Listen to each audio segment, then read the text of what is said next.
notorious B.I.G. in the book of, Like, you want me to kiss the mic? Or, pretty much, almost. but like, I don't know how many people kiss this mic. So you know what I mean? At least 17 people have kissed that mic. So like, when I see women trying, like, I'm like, yo, that's dope. Like, they're trying. Do you still hold that against me today? I felt like I wanted to leave because has that one fat employee. Think of it, like, no, would you rather do that again or get a prostate exam? What? Let me give you $90K a year. Hank told me he was going to give me like 1,000. He was like, all right, he cried in my face talking about oh, don't leave me. Things are going to be better. Was he literally crying? Tears. I'm not even. I'm not even.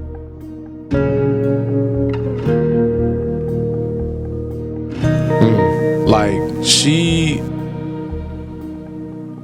Probably was my mom, bro. Would you talk to her about everything? I couldn't.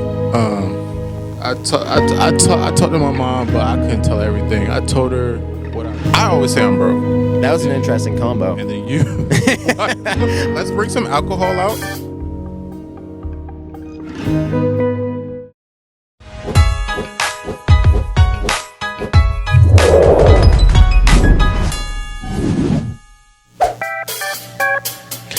What is up, guys? Cam's Kicks here, bringing you guys another video. Welcome back to now the, I think, 5th episode of Kicking It with Cam's Kicks. And today we are joined by one of the most notorious guests that people have been in the comment section requesting for this guest to be on the podcast. We are with the man himself, the man, the myth, the legend, Sneakerhen. What's going on, Sneakerhen? How you doing, bro? Intro. Was that a fire intro? I mean, you call me notorious. I don't think anyone has ever described me with that word, but I mean, you're like the notorious B.I.G. in the book of Cam's Kicks sneakers. all right. At least you made that clear, because I don't think I would be in that book according to them. But it's all good. I'm feeling good. We are in Georgia. Pull the mic a little closer. We want to hear some smooth vocals. Yeah, we want your mouth really close to it. No diddy. Like, you want me to kiss the mic? Or, pretty much, almost. But like, I don't know how many people kiss this mic. So At least 17 people have kissed that mic. All right, so maybe I should pull it back farther and I just scream. But But yeah, how you feeling today, Mr. Sneakerhen? I'm feeling good, man. Today's Sunday. Yep. I've been in Atlanta for 2 days now. Got to hang out with my sister and my new brother-in-law, and we went to a wedding. So nice. Ran into friends, family. Went to Sneakercon. Sneakercon was yesterday. So. Yeah. Did they just get married? Was that the wedding you were at, or that was a different wedding? So the wedding I was at 2 days ago was like a friend of ours, but my sister got married in April. Was it April? Yeah, April. So 2 months ago. Yeah, 2 months ago. Nice. She's actually my lock screen. So. Oh, yeah, that's cute, bro. Yeah, I walked her down the aisle. Dang, you looking fly in there. Yeah, let me. You looking like security. Yeah, top flight with my glasses, right? Yeah, them sunglasses. Okay, let me see that right there. Okay, is that Kingsley? Yep. He's taller than me, but shout out your brother. Okay. Fire picture. That's fire. What month did she get married? April. You said April. April 26th. Wait, I think I got that. Yep, April 26th. This picture was taken at 3:33 p.m. Okay, nice. So she's not the only one that got married this year, because I got married this year too. Did get married. Congratulations. I appreciate it, bro. Do you remember like the OG Cam's Kick squad? Do you remember we were like predicting like who was the first to get married? Who were the first to get married? And yeah. We always knew it wasn't going to be me. Okay. I think when we discussed it, it was between like you, Ronnie, or Bo. That's who we thought. Yeah, because you guys were like the relationship guys. Yeah. And me and Danny were more on like. Yeah. So. Yep. Okay. Yep. But how you feeling this year? How's this year been for sneakers, bro? I know, like I talked to you at the end of last year, and you were going through it. It seemed like you seem a lot better this year. You seem a lot happier, a lot more motivated. That's good to see, man. I'm glad that looks like you're doing better and stuff. It seems like you're going through a hard time, and then sneakers have been really good this year. Is that how to play and like kind of part of why you've been feeling better or? Nah, I mean, yes and no. Like, there's nothing wrong with making more money. Yeah. But I would say, like, last year or years prior, like, I would let things get to me and affect me mentally and all that. This year, I was like, can we curse?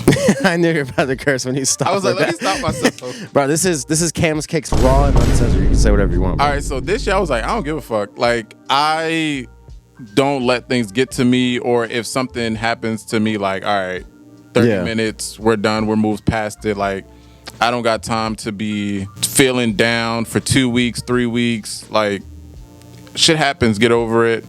But this year I've kind of like spent more time with friends and family. Only did things for people that like I feel like would do things for me. Like, I don't waste my time with like, well, I need the perfect word because Yeah. I don't waste my time with one-sided relationships that don't benefit me anymore. So yeah, I would say that's the biggest thing. 2025 Hen's on some different stuff right now, man. Yeah, you're on some different stuff too. I mean, you got married, so like one thing I always want to ask people that get married, like, did you get your powers, like your marriage powers, or marriage powers? Like, what does that mean? I've never heard someone ask like that. When people get married, it's different. Like I don't know, they get powers, or I mean, life does look a lot more different. My perspective has changed on a lot of things. I used to be a lot more lonely and not really no direction as much. So I feel like that's definitely helped with that. And I've been blessed with an amazing wife. So shout out to Haley. So basically, marriage is more structured. Definitely. I mean, it has a lot of structure to it. I mean, it's not some untitled relationship. You know what I mean? That's about as structured as it gets. Shout out to Funny Mike. Yeah.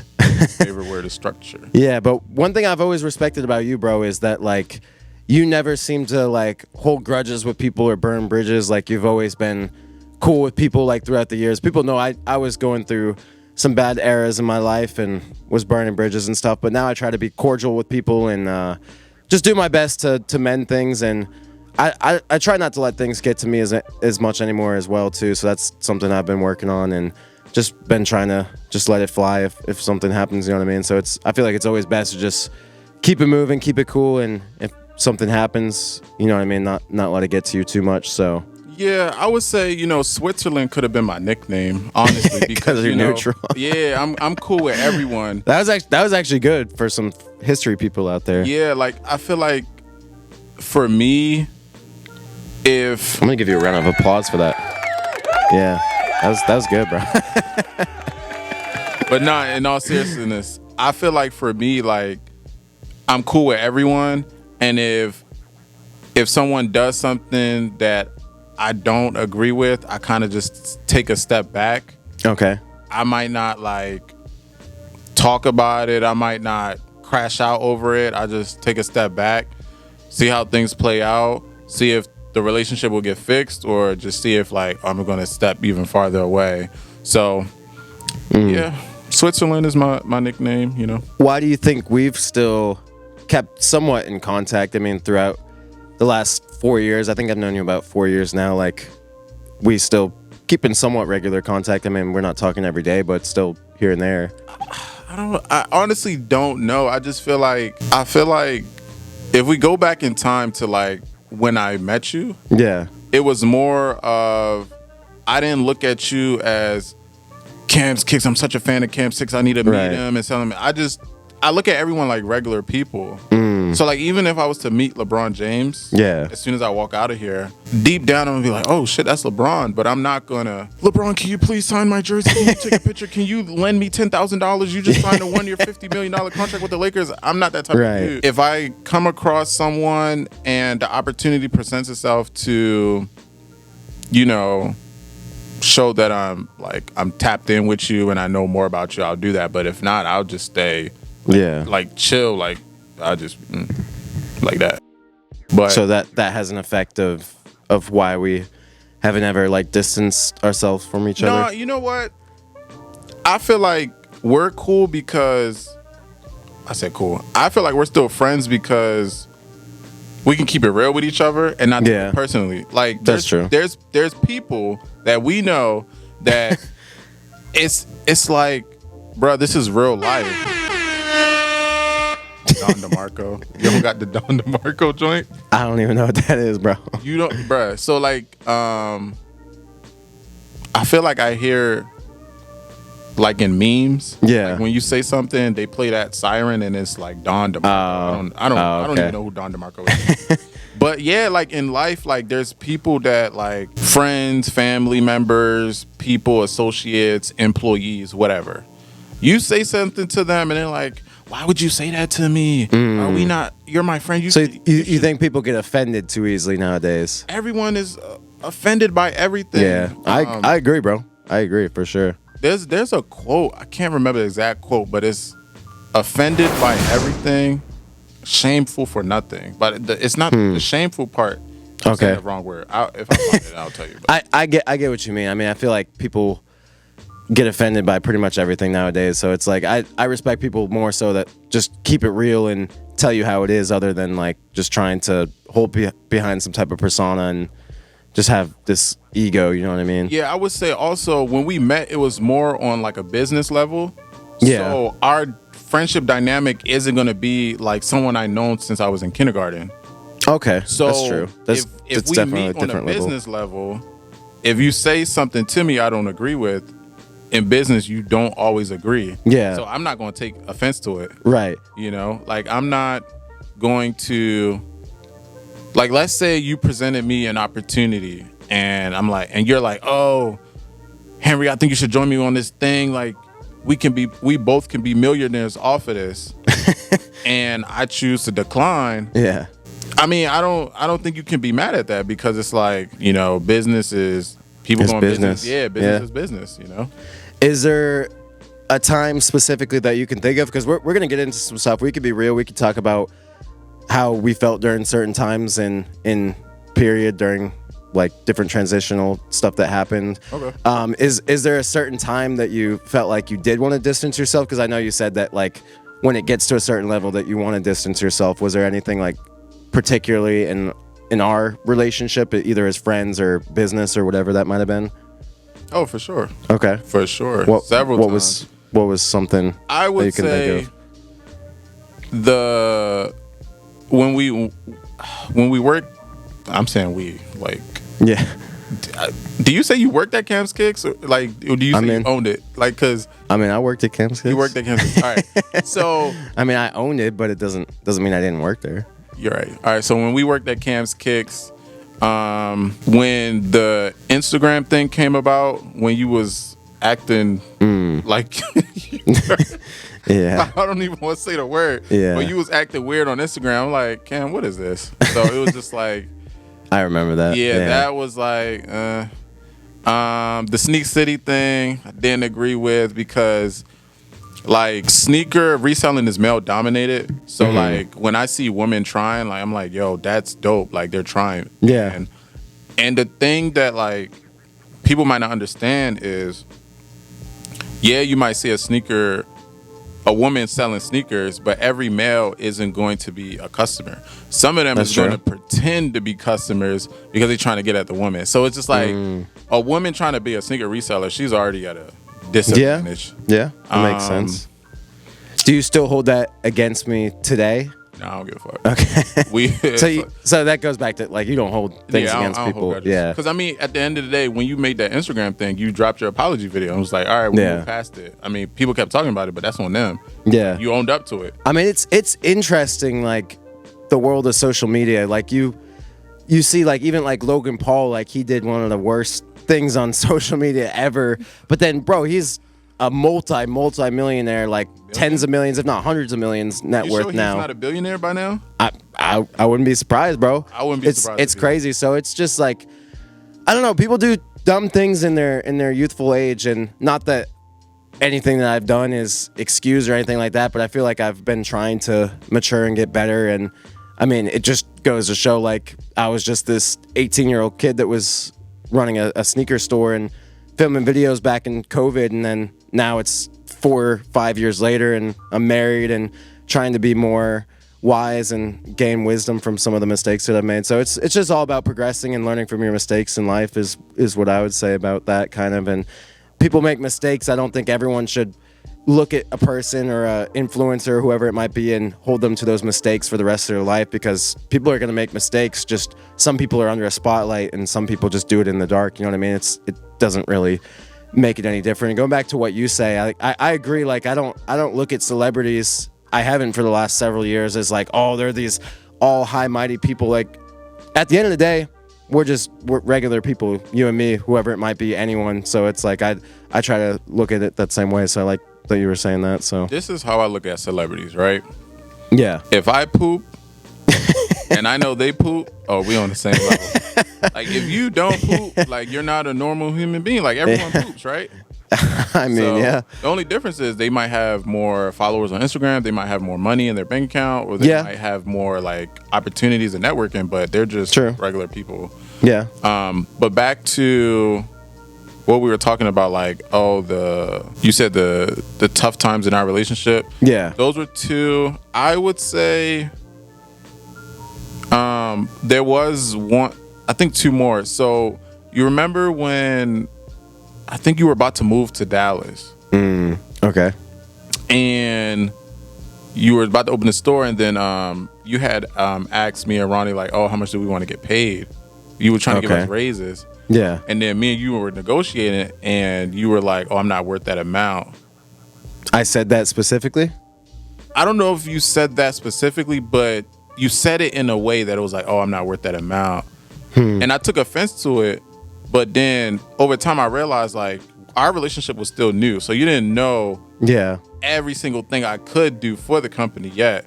So it was kind of like I was looking at myself like professional athletes, they get paid based off potential.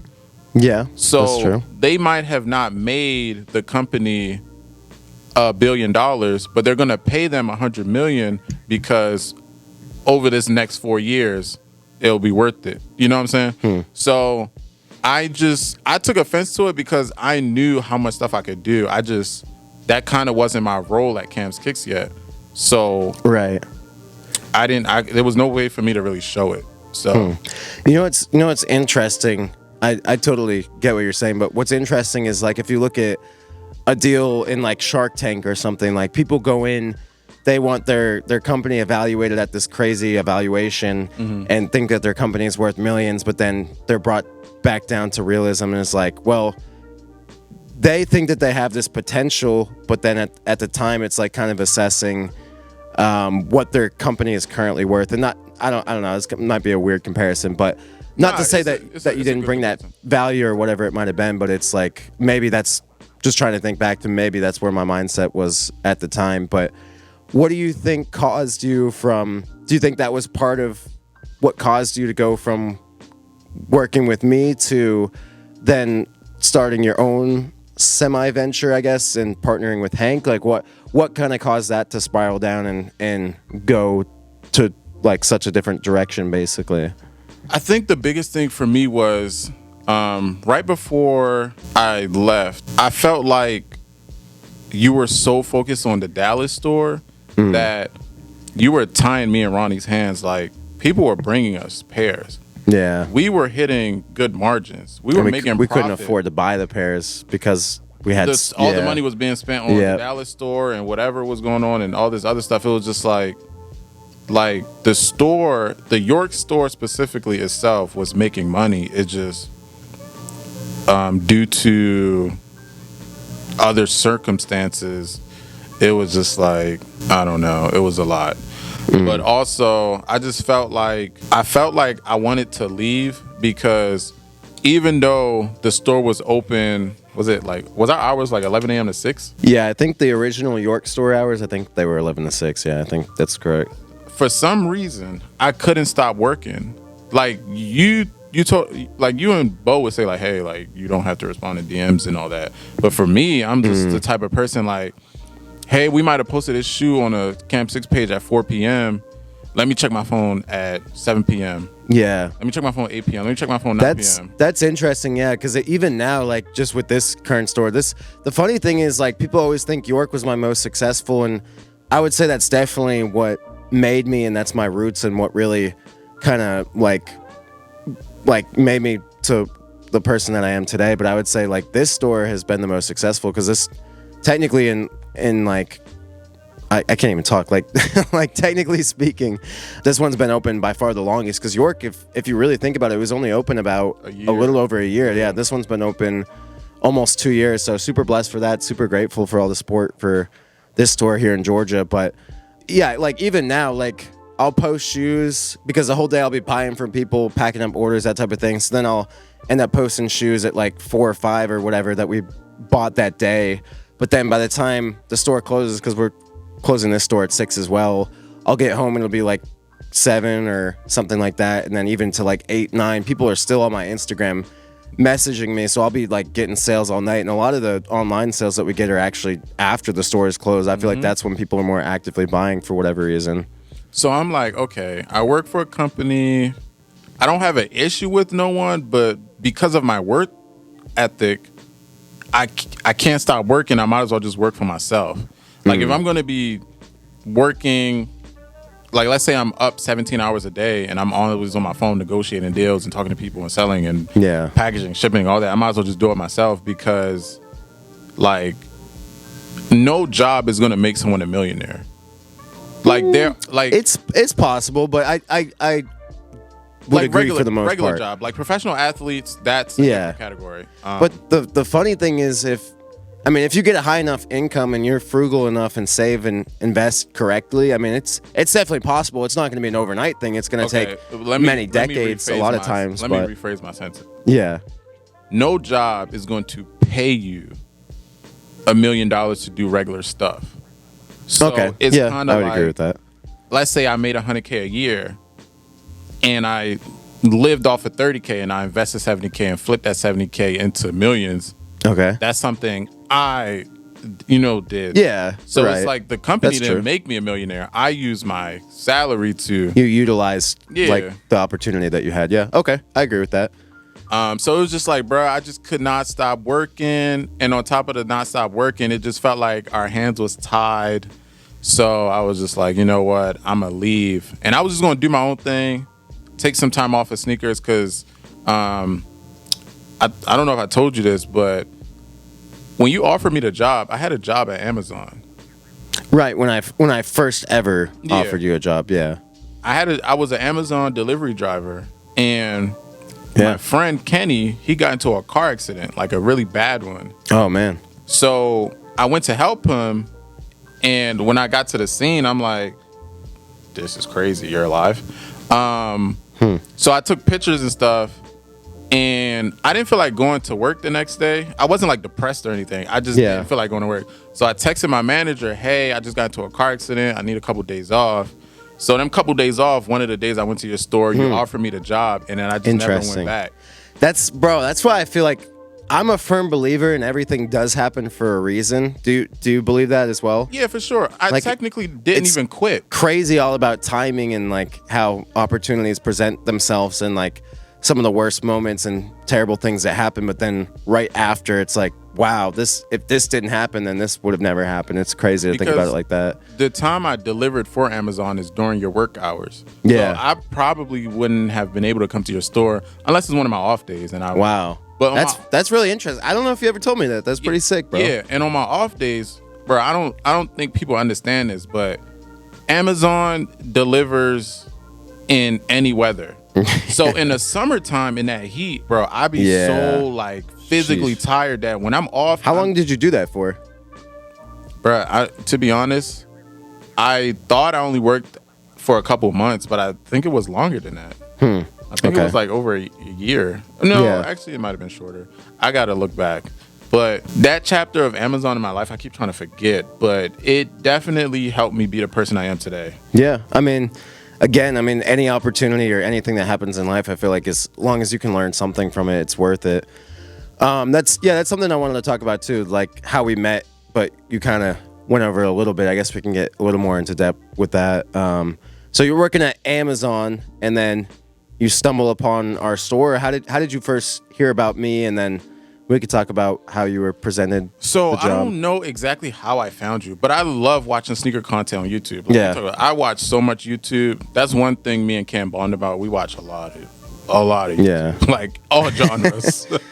From pranks to couples channels. That's funny. Yeah, we both used to. I think we grew up on about the same YouTube channels that were really successful. Like we both talk about like how crazy it was from like 2016 to 2020. Like the amount of like YouTubers that were popping back then, and like the content they were making is completely different than it is now. It was so bad. I was in college, skipping class to just stay home and watch YouTube.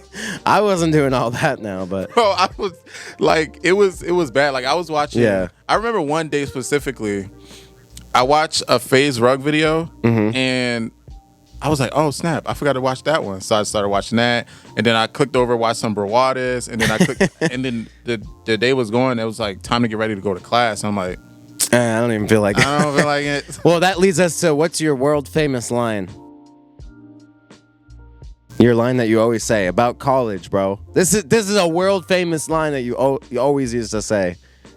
I dropped out of college. Say it one more time. I dropped out of college. Wow. Yeah, that's your famous line. I forgot I used to say that a lot. Yeah. But anyways, yeah, so okay, you were working at Amazon, watching a lot of YouTube videos, and you came to the store after it sounds like something pretty tragic happened. Was your friend okay? Yeah, he's fine. Well, that's good. You want me to call him? Oh, he's good. That's good. Okay.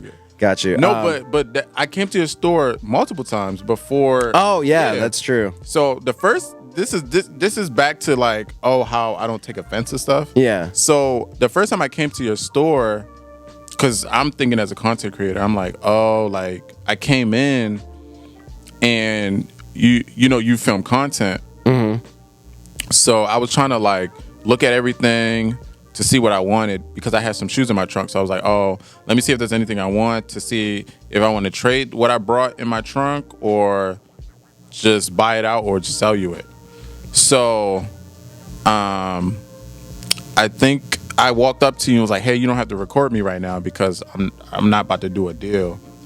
And then you put that in the video, and you was like, who is this guy? Or it was like an edit. Oh, like, really? Yeah. And I was I was like, to some people, they probably would get so mad at that, like, why would you edit me? Why would you record me? Or why would you make me a meme? It's like, bro, people would take offense to being a meme or being edited a certain way, or like, why would you record me? Like some customers you had, they would come to your store, crash out, like.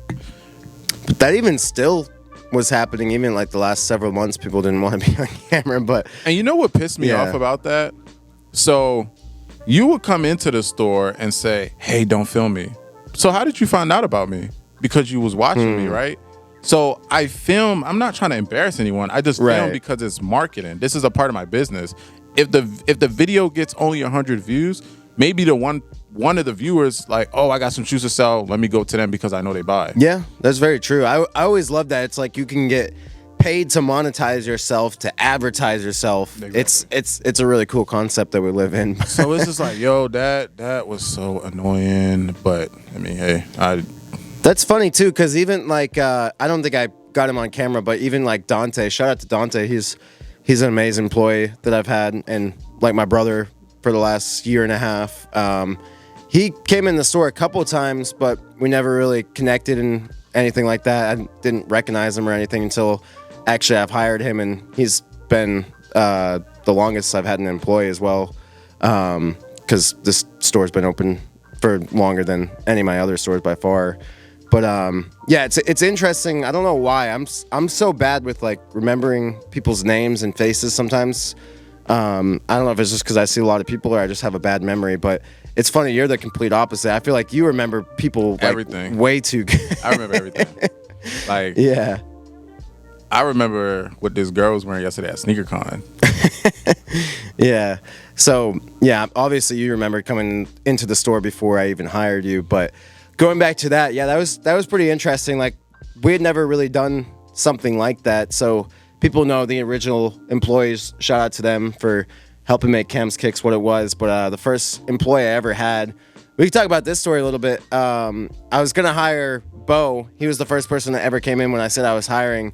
And between that time, Hank was in the store, and I told him that I was going to already be hiring an employee. And he had actually been doing business with me before. I don't know if a lot of people know this, but how I met Hank, we were doing business before I even opened the store. I had just moved to Pennsylvania, and I was getting ready to open a store, and I was doing business with people on Facebook Marketplace locally just to get a feel for the clientele around there. And we did several sneaker meetups before the store even opened. He's like, I'm so excited for your store once it opens. Pretty excited about your shop. Yeah, for sure, man. Appreciate it. There should be 240 right there. Cool, yeah. Then you can check them out. Yeah. 20, 40, 60. And it's funny, he had messaged me, and like half hour later, I saw your story, and I was like, oh, really? Mm-hmm. Yeah. So, I love that pair. They're so nice. Dude, I kind of want, if you get 11, let me know. Okay, yeah. I want it for myself. Because this was 2020, like prime COVID. There wasn't really like sneaker stores thriving and out there like that, especially not in the middle of York, Pennsylvania. So I heard there was a store there, but did you ever see it? I heard that as well, but they closed down. So I think they might have did. I don't want to speak on something I don't know about, but they might have done some similar sketchy stuff to a lot of people. Oh, okay. What people have heard today, like doing consignment and then not paying people out and closing down, and it was closed down by the time I opened my store for sure. I never went to it or got to see it or anything, so I don't even know what it was called. But yeah, so then I ended up hiring Hank. He was actually my first employee. Then I hired Bo, and the rest goes on from there. And then I hired Ronnie. He was Hank's business partner at the time. They were reselling together, and then that's when you came in, and we decided to hire you. But going back to that, yeah, we ended up hiring you on the spot. That was primarily Hank's idea, but I thought you'd be a good fit. I think we had seen you once or twice before, maybe, that I do remember. I came to the store twice. Okay. And then it might have been 3 times, but it was twice when you was open. And I think one time y'all came back from a show. Oh. Y'all wasn't open, and we did that trade for them trophy room ones. Yeah. That's the first thing that I really remember. The trophy room ones? Yeah, the trade. I was gonna ask if you remember the shoe that we first traded, but obviously I know you remember. I think because that day me, you, and Bo took a picture. I think I have that picture. Do you mind taking a picture of both of you two? Sure, dude. Are we back to the wall too? Of course. Yeah, we could do that. The wall's empty, but I would be more than glad to take a picture. All the inventory's in the back right now. That picture's hard. You still have that picture? I have everything. That's crazy, bro. I'm like a proud dad. Like, I make sure I'm very organized. I make sure like all my kids are like, you know. But yeah, it's crazy, man. Kind of the journey that we've went through. Like, I feel like if you like take a time machine back in time, like it was almost like an unreal time from 2020 to 2021 when we were I mean, I know I did. I don't know if you felt the same way, but I felt like we were on top of the world, like untouchable back then. Like, I didn't feel like I was on top of the world, but I've definitely felt like that time period in my life was a movie, because it just was like, I guess every day was fun, something but different. Yeah, exactly. But I was a little confused. So you said you hired Hank, then Bo, then Ronnie. Wasn't Danny hired before me, but as an editor before he had been hired? Oh yeah, I mean, I was talking about people that were primarily in the store, but yeah, I guess Danny was before you too. Yeah, he was not doing like things in the store at first. He was just editing all the videos, so that's true. And then he ended up being the manager and running the Dallas store primarily with me. So that's very true. What's some like memories that you remember fondly of being back in the prime York days? Like, what's some things that you miss from back then? Like while I worked at Cam's Kicks? Yeah. The Wrightsville house. The house that my parents used to have. Yeah, so a lot of people don't know this, but me and Cam, I think our relationship grew because I used to go over his house a lot. Like we would have, like no homo, but we would have sleepovers all the time. He slept in a different room, guys. Don't worry. Yeah, I slept in a movie theater. Yeah, but we had a movie room. We spent a lot of time together. So Cam has a nice house. That was fun. We spent a lot of time together. The trips. Yeah, the trips were always so fun, bro.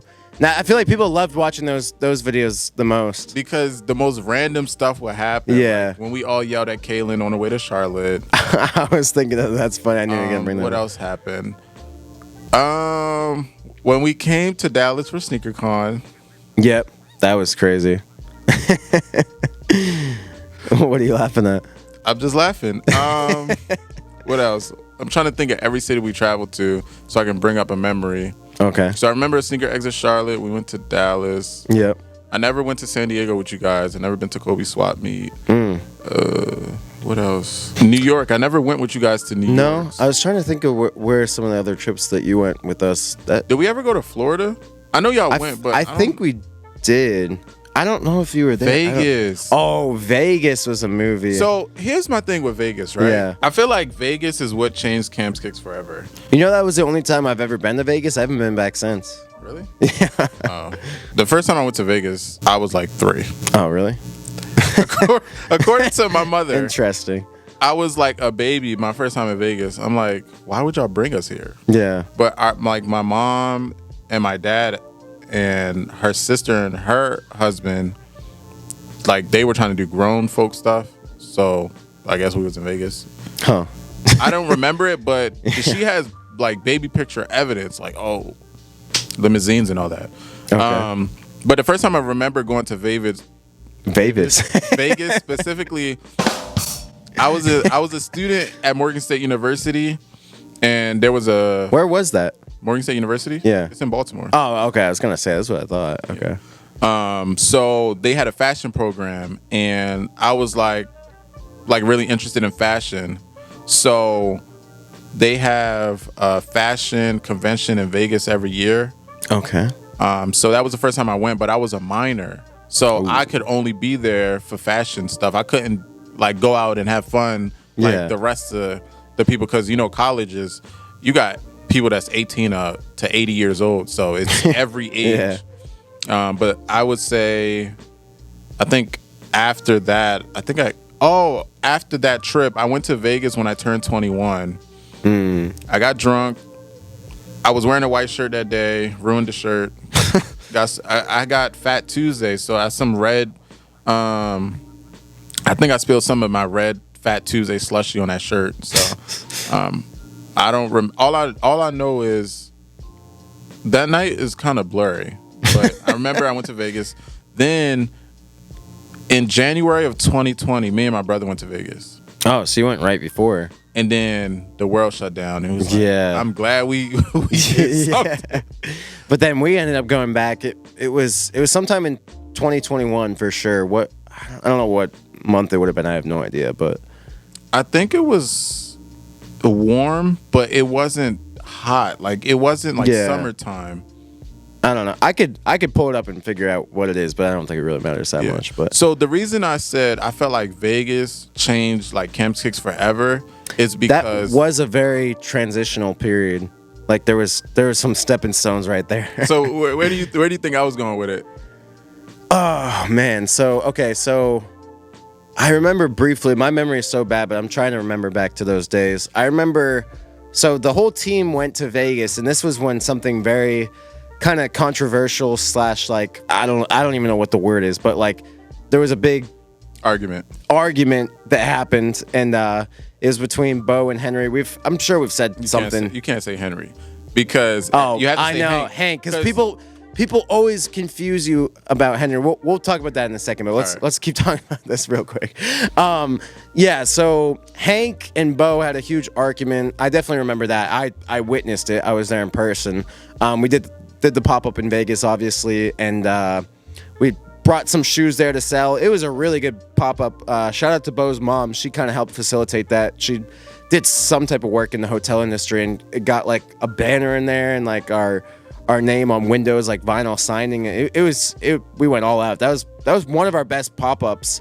And we also had the Donuts and Dew t-shirt in March for sale. Remember the Donuts and Dew podcast, bro? You're getting roasted in the comments.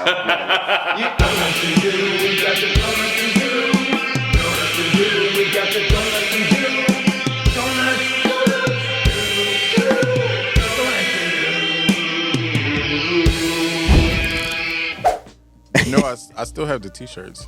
Like there was leftover T-shirts I was supposed to give to my cousins in Africa, but I still haven't went to Africa in a while.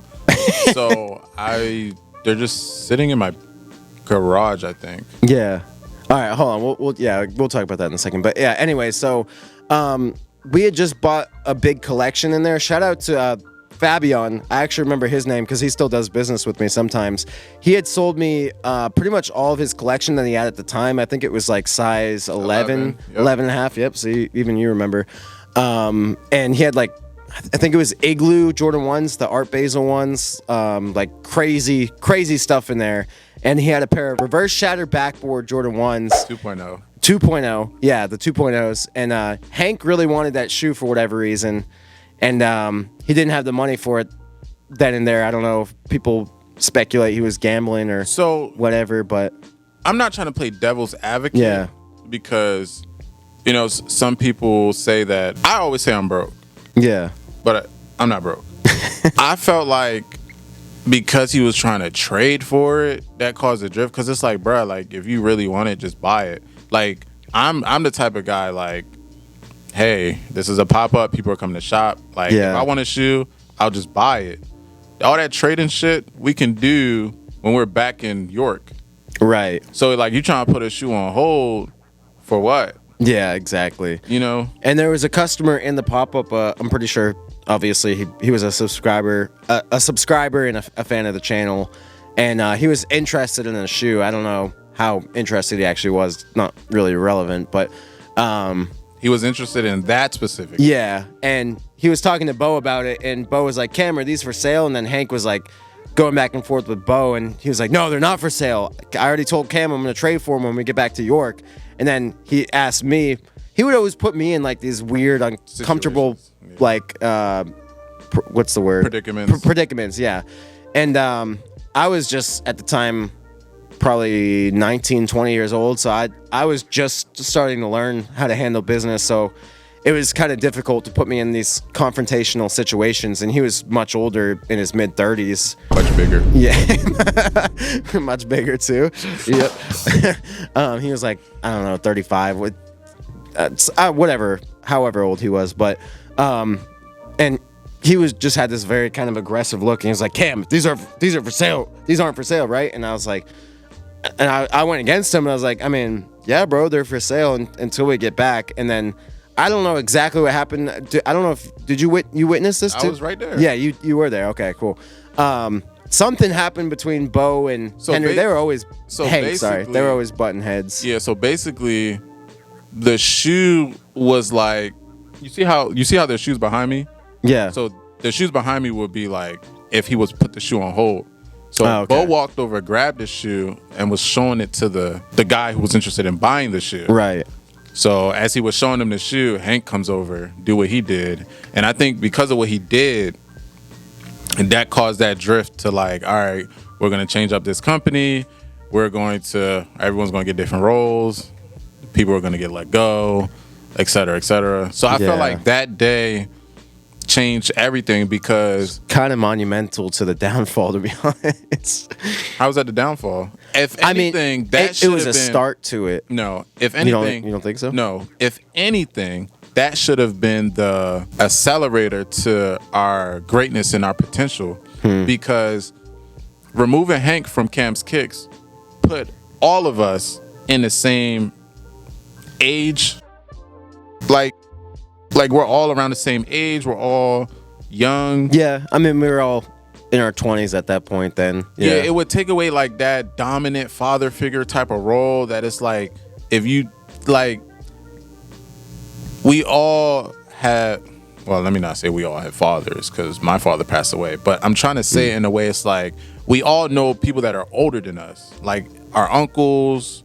Yeah, our father figures, you could say. So it's like when you work with your dad, you work with him a certain way than when you work with your friends. Okay. So the reason I'm saying that should have elevated our greatness and took Cam's Kicks to new heights is because we're all young.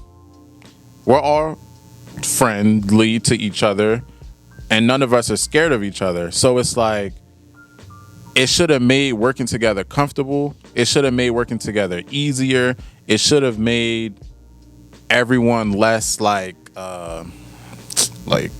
what's the word, like you get my face, yeah, my like facial, tight. Yeah, yeah, it's like it should have made everything easier, and it should have put people in better position. Like, so for me, when Hank got fired, I had more work to do. Oh, hold on. Okay, so that's what I was gonna say. So then after that point, I think me and Bo, we ended up going, like, we were so booked and busy at that point. Like, we had shows reaching out to us, and I was like, we can't. We're going to this and this and this. We went straight to, I think it was L.A., right? And y'all did the collabs with the influencers. Oh, that's when that was. That was back to back. So then Hank had to go back with you. You got sick as heck for whatever reason. Yeah, so I had to take like a week off because I had got sick. Yeah. So the store was open. Ronnie worked the store. Hank and Ronnie were working it together. That's right. That was an interesting combo. And then you. I don't know. I'm just saying. What does that even mean? No, now you're gonna have people speculating like. No. I'm just saying, like, it's like kind of a unpredictable like combo of just them two working together compared to like the whole group. Or I don't know what I meant by that. I didn't mean anything by it, bro. People are gonna insinuate something, but I'm not insinuating anything. But yeah, so they were working together at the shop. You were sick, and then me and Bo went to LA and we're doing stuff with influencers and and all that. That was crazy in itself, but we won't get too much into that. But then by the time I got back, it was weird. I felt like Hank knew, like he was like making these subtle comments like in the videos that we recorded. You guys can go back and look at the videos. He even said stuff on camera that we got. He's like, "Oh, I hope I don't do this so I don't get fired," or what I don't even know what it was. Like, I'm just here so I won't get fired. Yeah, something like that. And then when he got back, I told him to meet me in the store. That was like one of the most uncomfortable things I had to do. Like that was the first person I ever had to fire. So that was something in itself. But all right, so you said that was one of the most uncomfortable things you've ever done. I mean, like at that point in my life. So, yeah. Now that you experienced that, yeah. Would you rather do that again or get a prostate exam? What? Well, I've never. You know we gotta get those as men, right? As we get older. No, I know. I've never had one. I'm 23 years old, but I don't know when you're supposed to start getting them. I've never had one, so. I think it's 30 something. I gotta check. Is it? Yeah. I've never got a physical either because I never was like, I never did like sports and all that. So that don't mean nothing. You still need to get physicals once a year. I don't know, bro. Maybe I'm just weird. I'm gonna talk to your wife. I'm gonna make sure she. You're trying to get some dude to give me a prostate exam. No. I'm trying to make sure. Like, she forces you to get a physical every year because we're older now. She does help me do stuff like that I need to be doing, but for whatever reason I haven't ever had one. Maybe as a kid, I don't know. I don't remember ever having one, but you probably did, but you just didn't care to remember about going to the doctors. Probably. I remember going to the doctors because I kind of had a crush on my doctor. She was a female, and they always examined. Okay, let's get back to what we were talking about. Right. Anyways, so I had to sit Hank down in the store. I remember I sat him down at this Walmart black fold-up table that he had brought in personally to the store that we had as our $100 section, and had to tell him to turn in his key and let him know that he was fired and that because of the incident of him choking out Bo and whatever at Vegas pop-up that we couldn't have him in the company anymore. So it was interesting, because I remember while we were in LA at some point too, I think Hank had called me and told me that we wanted to fire Bo. That he wanted to fire Bo because he was a liability and a detriment to the company, is how he phrased it. And I was directly communicating that with Bo, so it was like they were playing against each other because it was like one or the other was gonna stay. Somebody had to go. Yeah, but because they were butting heads all the time, and like having screaming matches. Like we recorded some of it in the videos, and people thought it was kind of jokes, but some of it was real. Some of it we were just kind of playing into it and just having fun and kind of making skits and comedy of it. But I would say, like, there was a real dynamic to that, Devil's for sure. Advocate, Bo didn't start the fight. So no. That's why he stayed, bro, because he didn't start the fight. Yeah. It was Hank that did it. Hank went up to him and like basically as close as he could have to choking him out. So Yeah, so that ended, and we went through the whole thing, and you guys know where everything went for the most part. But do you ever regret? I mean, I'm sure you do to an extent, but do you regret going to work for Hank? Like, do you think things would have played out differently if you had stayed with Cam's Kicks, or do you think something would have happened regardless? Like, because I guess Hank went and opened his own store with or without you, but I felt like he needed. You want to know what I really regret? Yeah. Do you have regrets, or do you think things happened the way they were supposed to? No. Okay, let me not say regret because I don't give a fuck. But what I would say is I wish I did this instead. So I wish I wrote out the York store or called you and said, yo, Cam, I see you want to let the York store go, or I don't know if you're planning on letting the York store go because it looks like you only care about Dallas. So let me and Ronnie have York store. We pay all the bills. We buy whatever people bring us. We sell it ourselves. Okay. Or if Ronnie didn't want to do it, like me and whoever else, like just take over the York store. Because the York store had a consistent like That would have been interesting. That's what I'm saying. Like this thought comes to me like once a month. Like, why didn't I just ask you, can I have the York store? Yeah, I don't know. Yeah, it was weird because like the York store is what caused me and us as a team, honestly, in Cam's Cakes to just blow up and well, in the first place to blow up and just do something exponential that I hadn't seen and we hadn't really ever seen before, and a lot of the world hadn't either.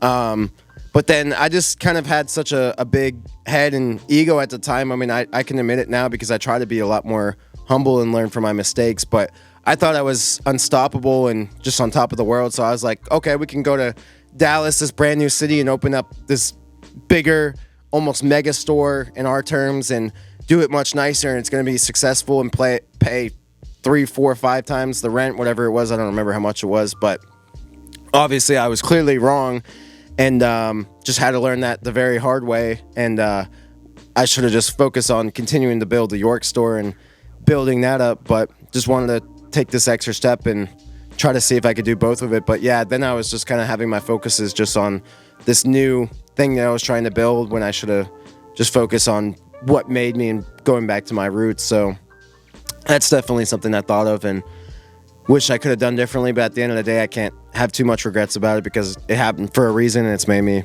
who I am today. But yeah, that's interesting. Yeah, I do think it's interesting. We didn't really have a talk about going different directions. It was just kind of brought up. I remember we were trying to do like weekly FaceTimes, or I don't know how often it was. And no, it wasn't FaceTimes. We would have like phone calls. It would be meetings, yeah. Okay, phone calls. Yeah, just meetings about how York's going. And I don't know if we talked much about Dallas, but just trying to... Yeah, y'all did. Y'all updated us. Yeah, update each other and make sure we're all on the same page, because we split the team in 2 different locations, obviously. And then you just randomly kind of said, yeah, I'm leaving, bro. And I was like, oh, y'all thought I was joking. Because, yeah, I thought you were joking, because you were always saying jokes, dry humor, that type of thing.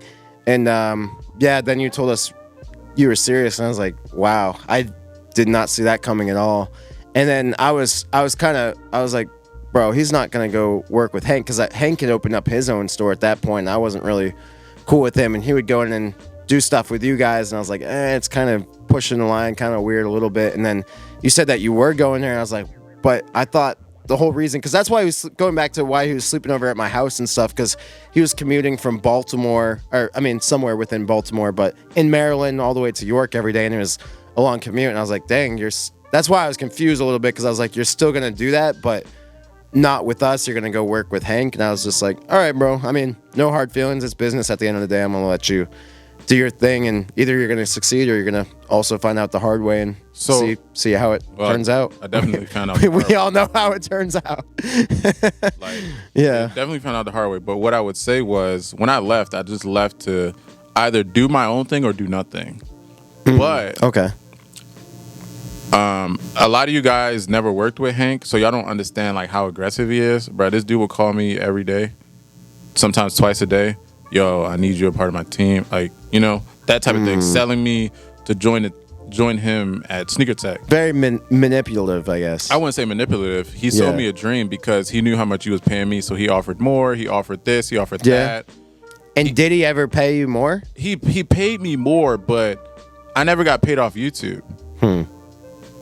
Yeah. And it was just like, all right, I wouldn't say like I wanted to leave when things started getting rocky with Sneaker Tech at the beginning. What it was more like, hey, I left Kim's Kicks, so I'm gonna be a man.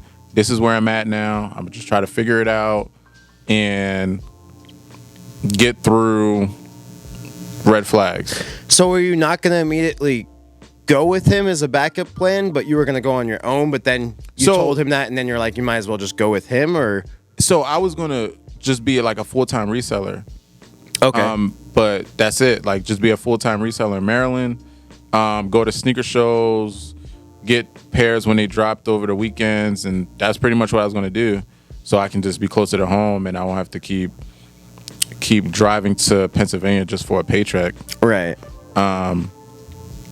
But Hank pretty much, like, we would have conversation as friends, so he would pretty much understand what I was trying to do and sell me on like, being an owner rather than being an employee, no? It's not even about being an owner. He would sell me on, because when I joined Sneaker Tech, I wasn't an owner, I was an employee. Oh, okay. So it was basically like, oh, well, you're gonna make this amount of money guaranteed of whatever you sell.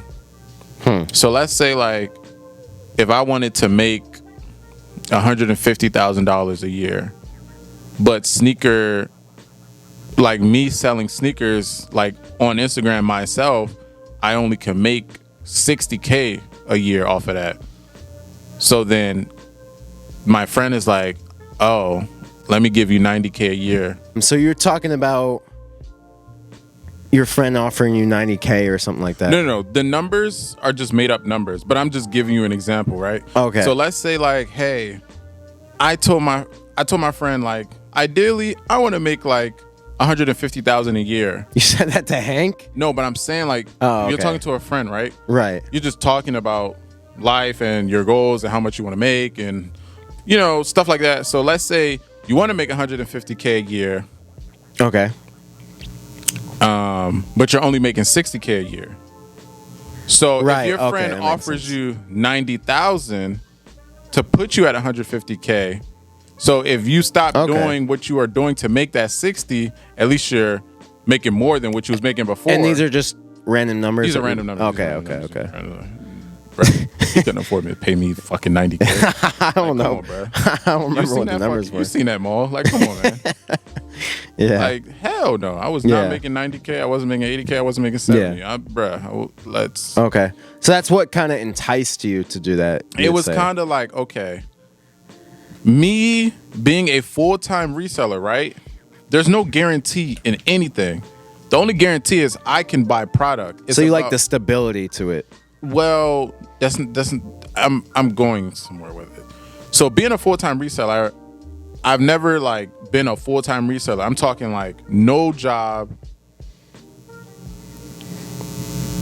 I was going to say other things, but I guess it's no job.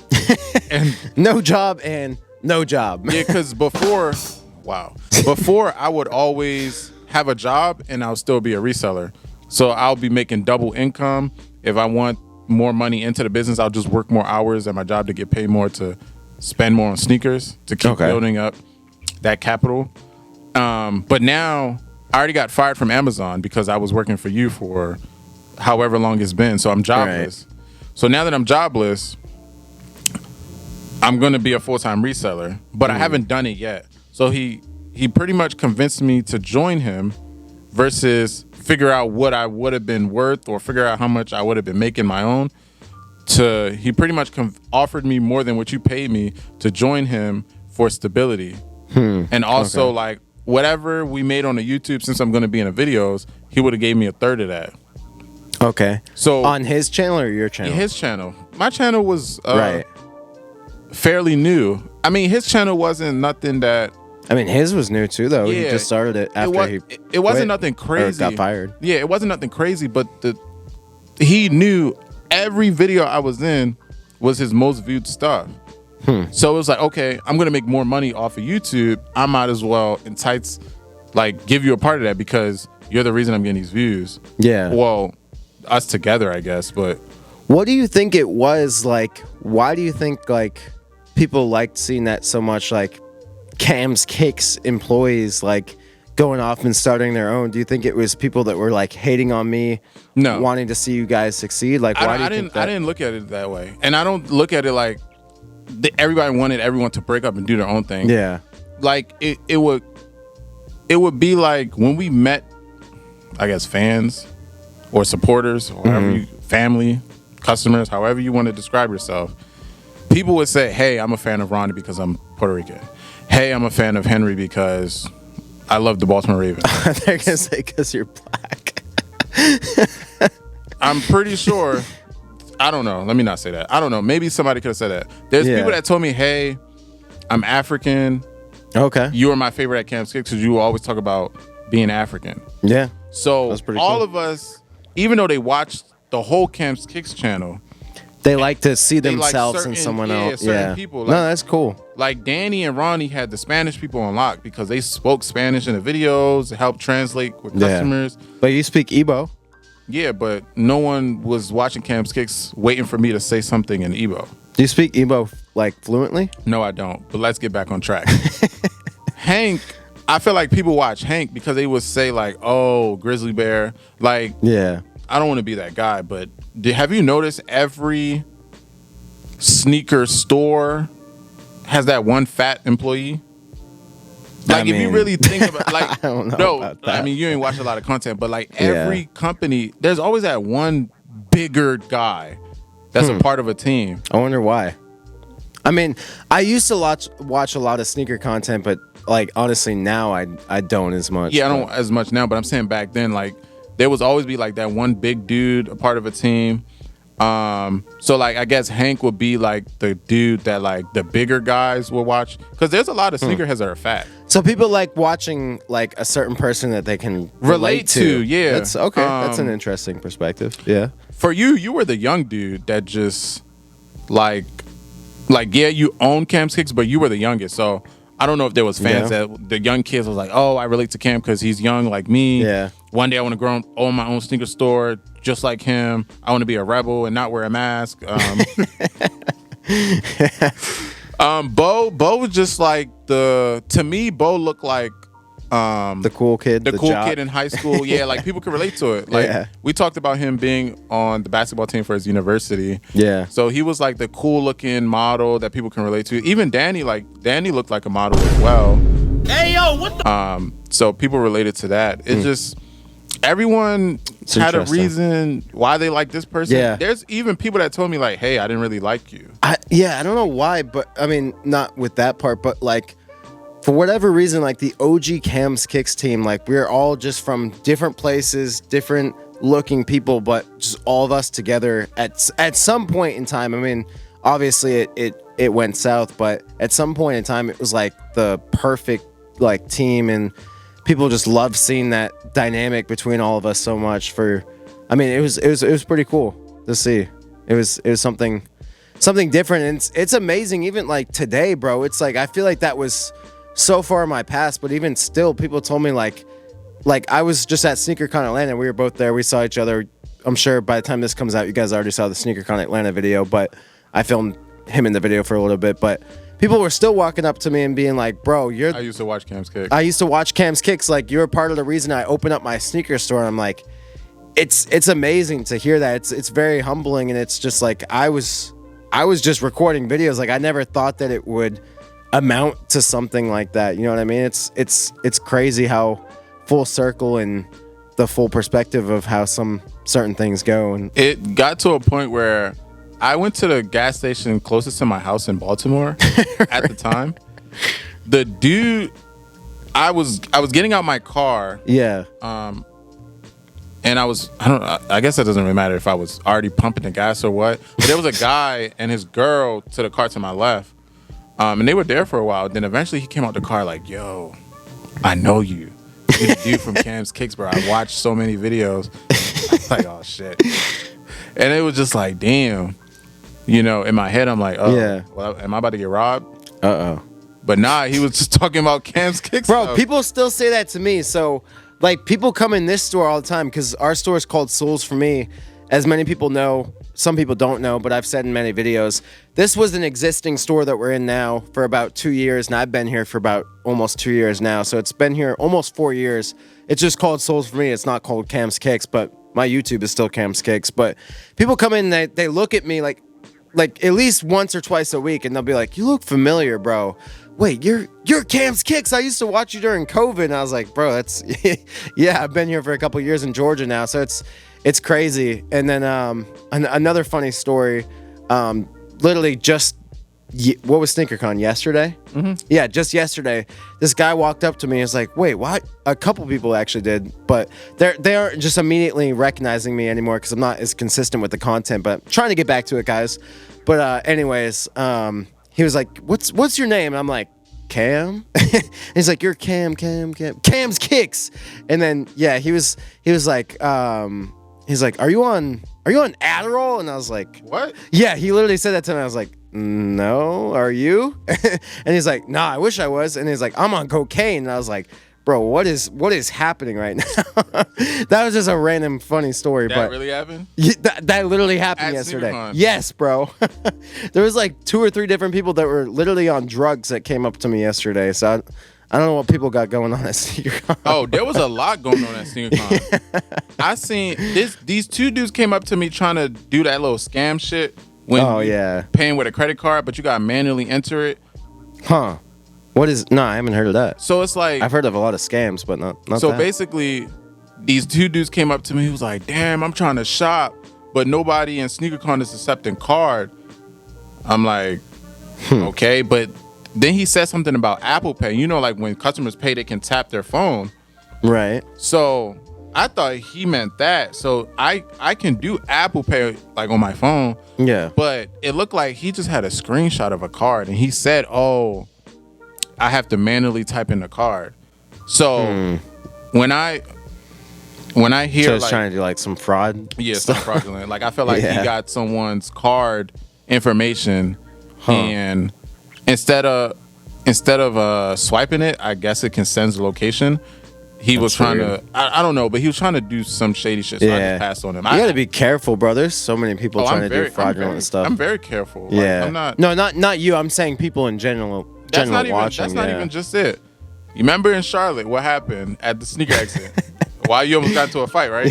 Yeah. Bro, let's talk about that. Yeah. They was right in front of, not the same people, but they was right in front of me at SneakerCon Atlanta. So I started recording them. I think the girl noticed me. Was like, "Let's move." Oh, the same type of people? Yeah. Yeah. What was it? So, okay. So this is going way back, guys. 2021. He was talking about earlier. We went to Charlotte sneaker exit, and I almost got in a fight there. I don't think we recorded any of this on video. No. We didn't know this was gonna happen. Yeah. So we're at our table.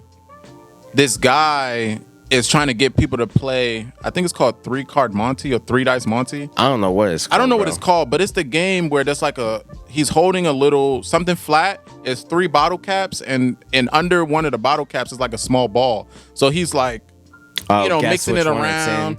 And then he always has like a stack of hundreds. "Oh, here's my 100, put your 100. And then them people always have a crowd. Like, why the fuck you always got a crowd? Like, where is all these people spawning from? Like he is like part of the scam. Like they invite their homies in the game and to pretend they're like playing. Yeah, I've watch heard their about homie that. lose money. Like, bro, like what? So anyway, they're in front of our table, and a fan that took pictures with us, bought merch with us, came back, was complaining, and I asked her what happened. She was like, "Oh, these guys scammed me. They took my money, but there was like no ball under the cap or something like that." But this happened to her outside before they even got in the convention center.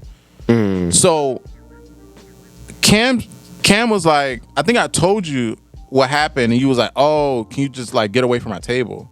Yeah. Like, if you're gonna, I said that to that. I was like, "Can you get away from our table?" Because we're literally like, we need space so people can see the merch, see the shoes. Yeah. Like, we're trying to sell stuff, buy stuff, and trade. But how can people do that if you're blocking our table trying to scam people? Yeah, I don't get how people like this don't get kicked out of the conventions for doing that. Well, if the employees don't see, if the people running the show don't see, like, I guess they just walk in as regular people and then start doing it. Of course, yeah, for sure. Yeah. They're not going to be at the line, like, hey, before you check my ticket, you want to play? Like, they wouldn't even make it through. Yeah. But yeah, so Cam was telling the dude, like, hey, can you just get away from our table? The dude was like, who the fuck you think you talking to? Yeah. And I think he was like, I don't want no problems. We just need the space. Yeah, I think I said something so like that. The dude got mad. He lunges over the table. So Cam, like, I don't know if they can see this. You're behind this table. Yeah. The guy's in front of the table, and I'm behind the dude. Ooh. So I'm watching from behind him. So I'm like, all right, whatever happens, if he attacks, I'm behind him, so I can like at least confuse the situation. Because I think Ronnie and Danny and Kaylin was with us, but they weren't there at the time. Yeah, they might have went to get food or look for shoes. It was just me and you.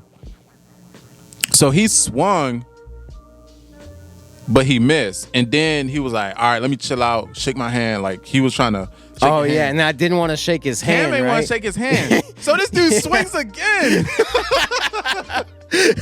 Bro, I totally forgot about that. I'm like, because I was like, bro, this dude is literally trying to scam people in front of my table. I'm like, because I think I didn't come off at like a cool energy. Like, sometimes I just get heated really quick for no reason. I'm like, bro, you're trying to do this scamming stuff in front of my table. Like, get out of here, bro.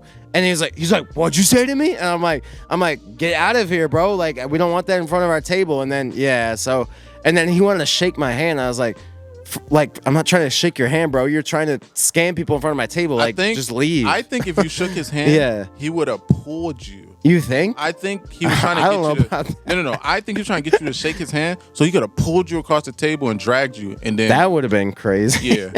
So he lunges at Cam. He misses. He offers Cam to shake his hand. Cam says no, so then he tries to swing on Cam again. And then he just gave up and left.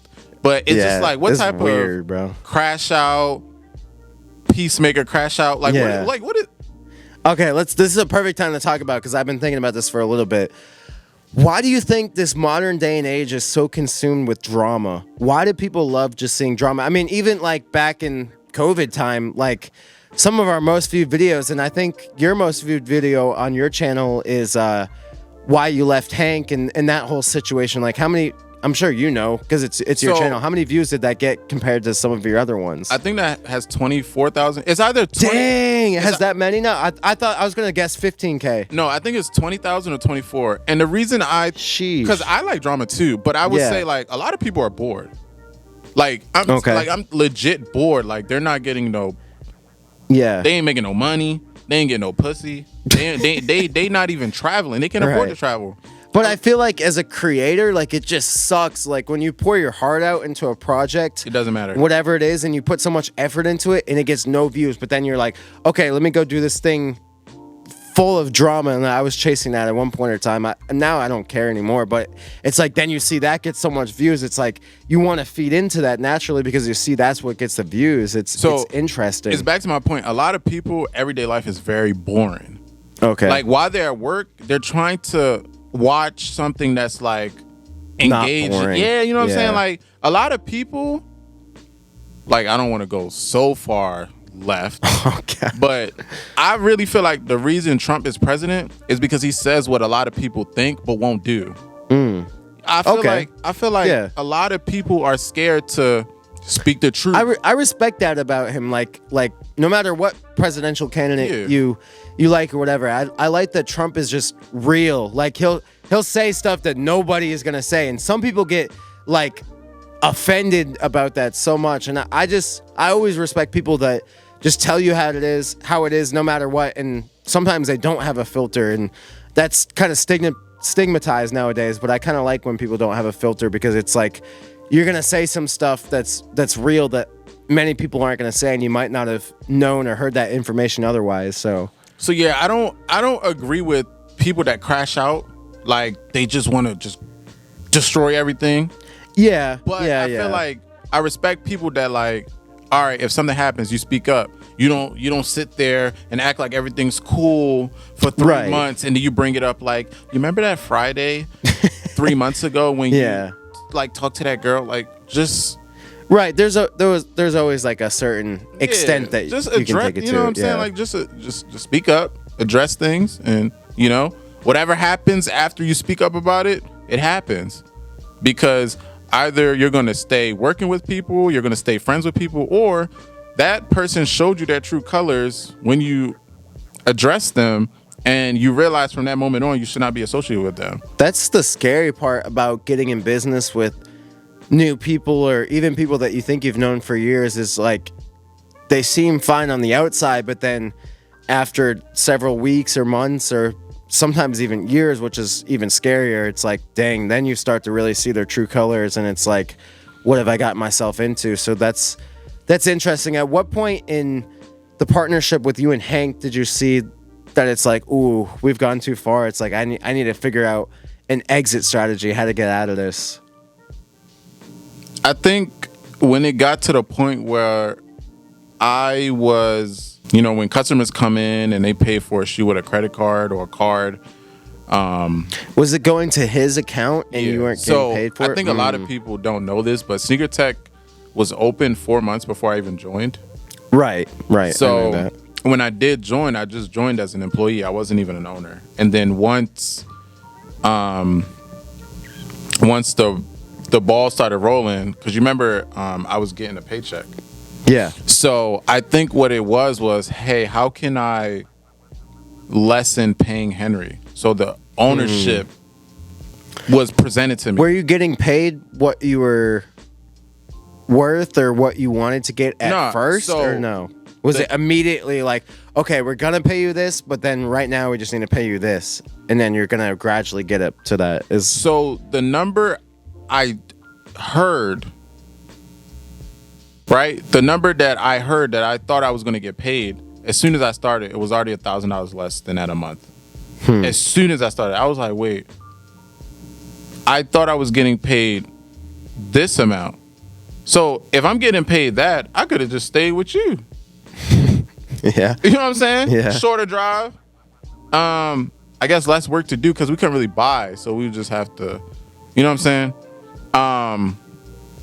So I would say, like, in the beginning, that I should have left immediately in the beginning because I was getting paid $1,000 less than what I was kind of enticed to join for. Then, why do you think you stayed? I stayed because I like to help grow things. Okay. And I definitely saw the potential. Right. And the reason I saw the potential because I know myself and I know my work ethic. So I knew, hey, if I put in the work and everyone else put in some work, this can take off. Okay. Makes sense. Because I know everyone doesn't work the same amount. Everyone doesn't work as hard as everyone else. Everyone doesn't care as much as you might. So I would say that's... Fuck, I lost my train of thought. What was the question again? No, it was just basically like, why do you think you stayed? Yeah. So, as a man, I felt as though like, hey, I just joined this. I just joined this. It's not really what I signed up for. It's not exactly what I signed up for, but let me just see it through and see if I can make something of it. Okay. I've been there before. Yeah. Makes So sense. I tried. I definitely tried, and the reason it took off because on the outside looking in, everyone was like, I remember at one point in time you guys were getting a lot of views, like, yeah, for sure. Like, were you making good money off of? He was making thousands a month. Yeah. Thousands. Like, yeah. That What was the most you and Hank made together off of YouTube? I didn't make shit. All the money Hank made.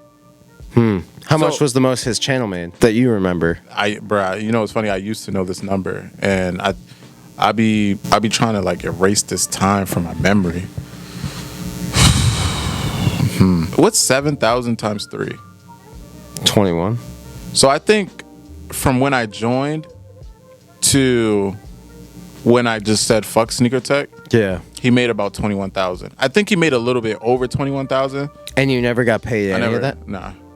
Wow. Wait, what was the deal supposed to be again? The deal was supposed to be I get a third of the YouTube, but then it came. Then so later, you should have got about 7,000 of that. Yeah, that's why I remember that 7,000. Yeah, but it came to the point where it's like, hey, we're still growing everything. Like, let's just not take away money because it's still helping grow the business. So he just always found a way to delay shit. Yeah. Like that goes back to my point. So customers will pay for shoes with credit cards or whatever. And for your shoes specifically, or shoes that you guys were both invested in? Like Sneaker Tech shoes, my shoes, consignor shoes, whatever shoes sold through card. Hank was the only one that had access to the account. So I would literally have to constantly ask, hey, bro, that shoe of mine that sold 2 weeks ago, can I get the fucking money from it?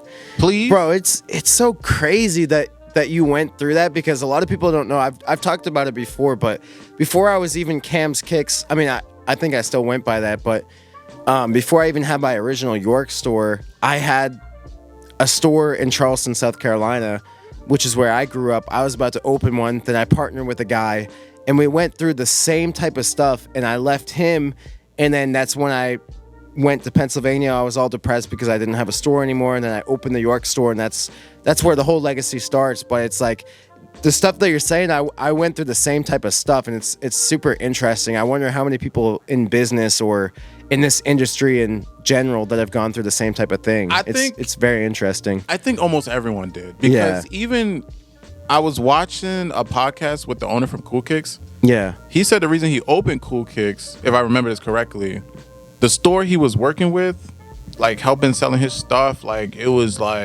getting to a point where, yo, I know my stuff is selling. Can I get my money? Bro, I was literally like that. So I had partnered at just one location in Charleston. I'm not gonna even say the brand of who he is. He closed all of his stores. He's a nobody now. But like, he wanted me to partner then with him with a Columbia store and an Augusta store that he had. So I gave him more money to partner with him and split half of the stuff that was going on in that store. And I saw he was doing like this major Black Friday sale, like posting like tens and tens of people, like maybe 50 to 100 people, like sales that he was getting in his location. I was on the other side of the state in South Carolina, and he was telling me that none of my stuff and our stuff that we were partnering in was selling, and I was like, how's that possible? I was like, that doesn't make any sense, bro. So then I was just thinking about it more and more, and then I just left one night, took all my stuff, and never looked back on it. But yeah, it was the same type of thing. So that's what I'm saying. I'm sure it's happened to so many people. That's very interesting that happened to you. But yeah, very, very unfortunate. So what was your mindset like at that point when you started to realize that basically the writing was on the wall, that something fishy is going on? It just came to a point where it felt like Hank was avoiding me, because it was just like, okay. Bro, I hate to keep going back to me, but I'm like... He was avoiding you? The same type of thing, bro. He was avoiding me. Like, I couldn't even get a text. I couldn't even get on a call with him. And this was back in 2018, 2019 for me personally. So wait, then... Wasn't it 2021? No. I'm talking about from when I lived South in Carolina. When I lived in South Carolina. Yeah, my fault. Yeah. So then, okay, so he started avoiding you. Because it was like, okay, every time I forgot about this. So a lot of people don't know this, but it was a random day. I don't even think it was a weekend. It was just a weekday. I'm sitting there working at Sneaker Tech, and I'm like, this is when we had moved to that bigger spot in the mall. I'm just sitting there like, yo, Sneakerhen, do you know who the fuck you are?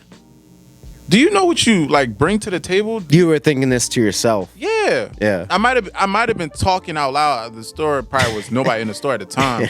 I might have been talking to myself out loud, like, yo, do you know who the fuck you are? Do you know what you do? Do you know how much like do you know how much people fuck with you? Do you know like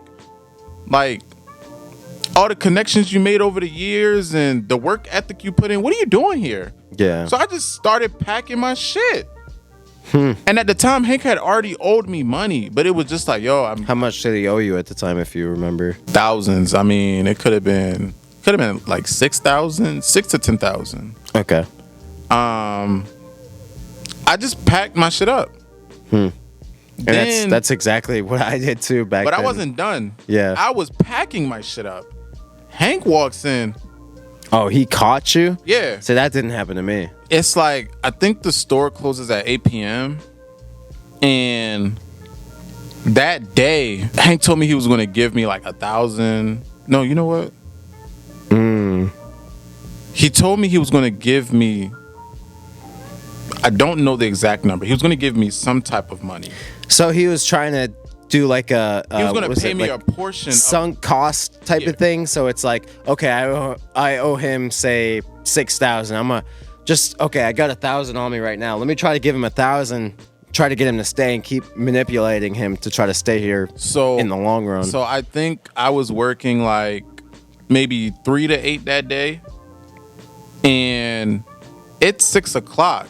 Me and him talked that day at like 3, and I told him like the situation. He was like, all right, bet. I got you, Sneakerhen, whatever he said. I got you 2.0, whatever. So it's like hours went by. You told me you got me, but you haven't came to bring no money. So what caused you to go from being like communicative with him and transparent to be like, so this I'm what gonna I thought, leave, or just doing it in his this what I thought blind was side? happening, right? I thought that phone call was just like bullshit. Like, oh, he just trying to talk to, like, you know, when you're talking to someone and the conversation feels good, it's flowing, but that person deep down is like, as soon as this conversation is over, fuck you. Like, I just lied in your face.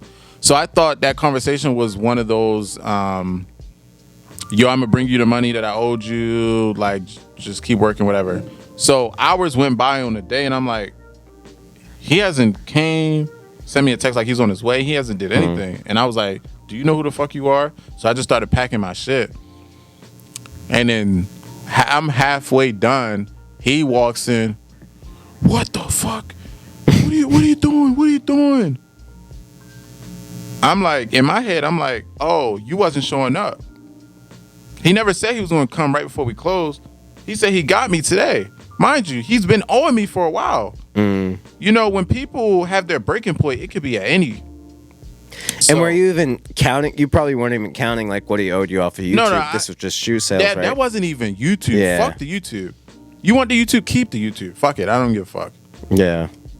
And what was blowing me was, I'm editing if we talking about YouTube, I'm editing the YouTube videos. And he's getting paid for all of it. Yeah, you know what I'm saying? I'm editing the YouTube videos. I'm trying. Like, if you even go on the channel, I don't know why that channel's still up. Makes me think. So like, people like him, I feel like they don't have an end game, like an end plan. Like, they want to ride out the moment as long as they can, but just to get as much as I can. But then they're dumb because I don't really think about he's an idiot, the longevity of it. You want to ride out the moment, you should have still been riding. But you know why he couldn't ride? That day I was talking about I packed my shit up. He cried in my face talking about oh, don't leave me. Things are going to be better. Was he literally crying? Tears. Crazy. Grown ass man, tears. I didn't even cry at my father's funeral. Grown ass man crying because I'm trying to leave. Damn. Bitch, let me break up with you. What is wrong with you? Like, I wonder what his thought process was. But me, I like to watch a lot of crime documentaries. You think that was all acting? Yeah, them tears was acting. Because you know what? You want to know why you knew it was acting?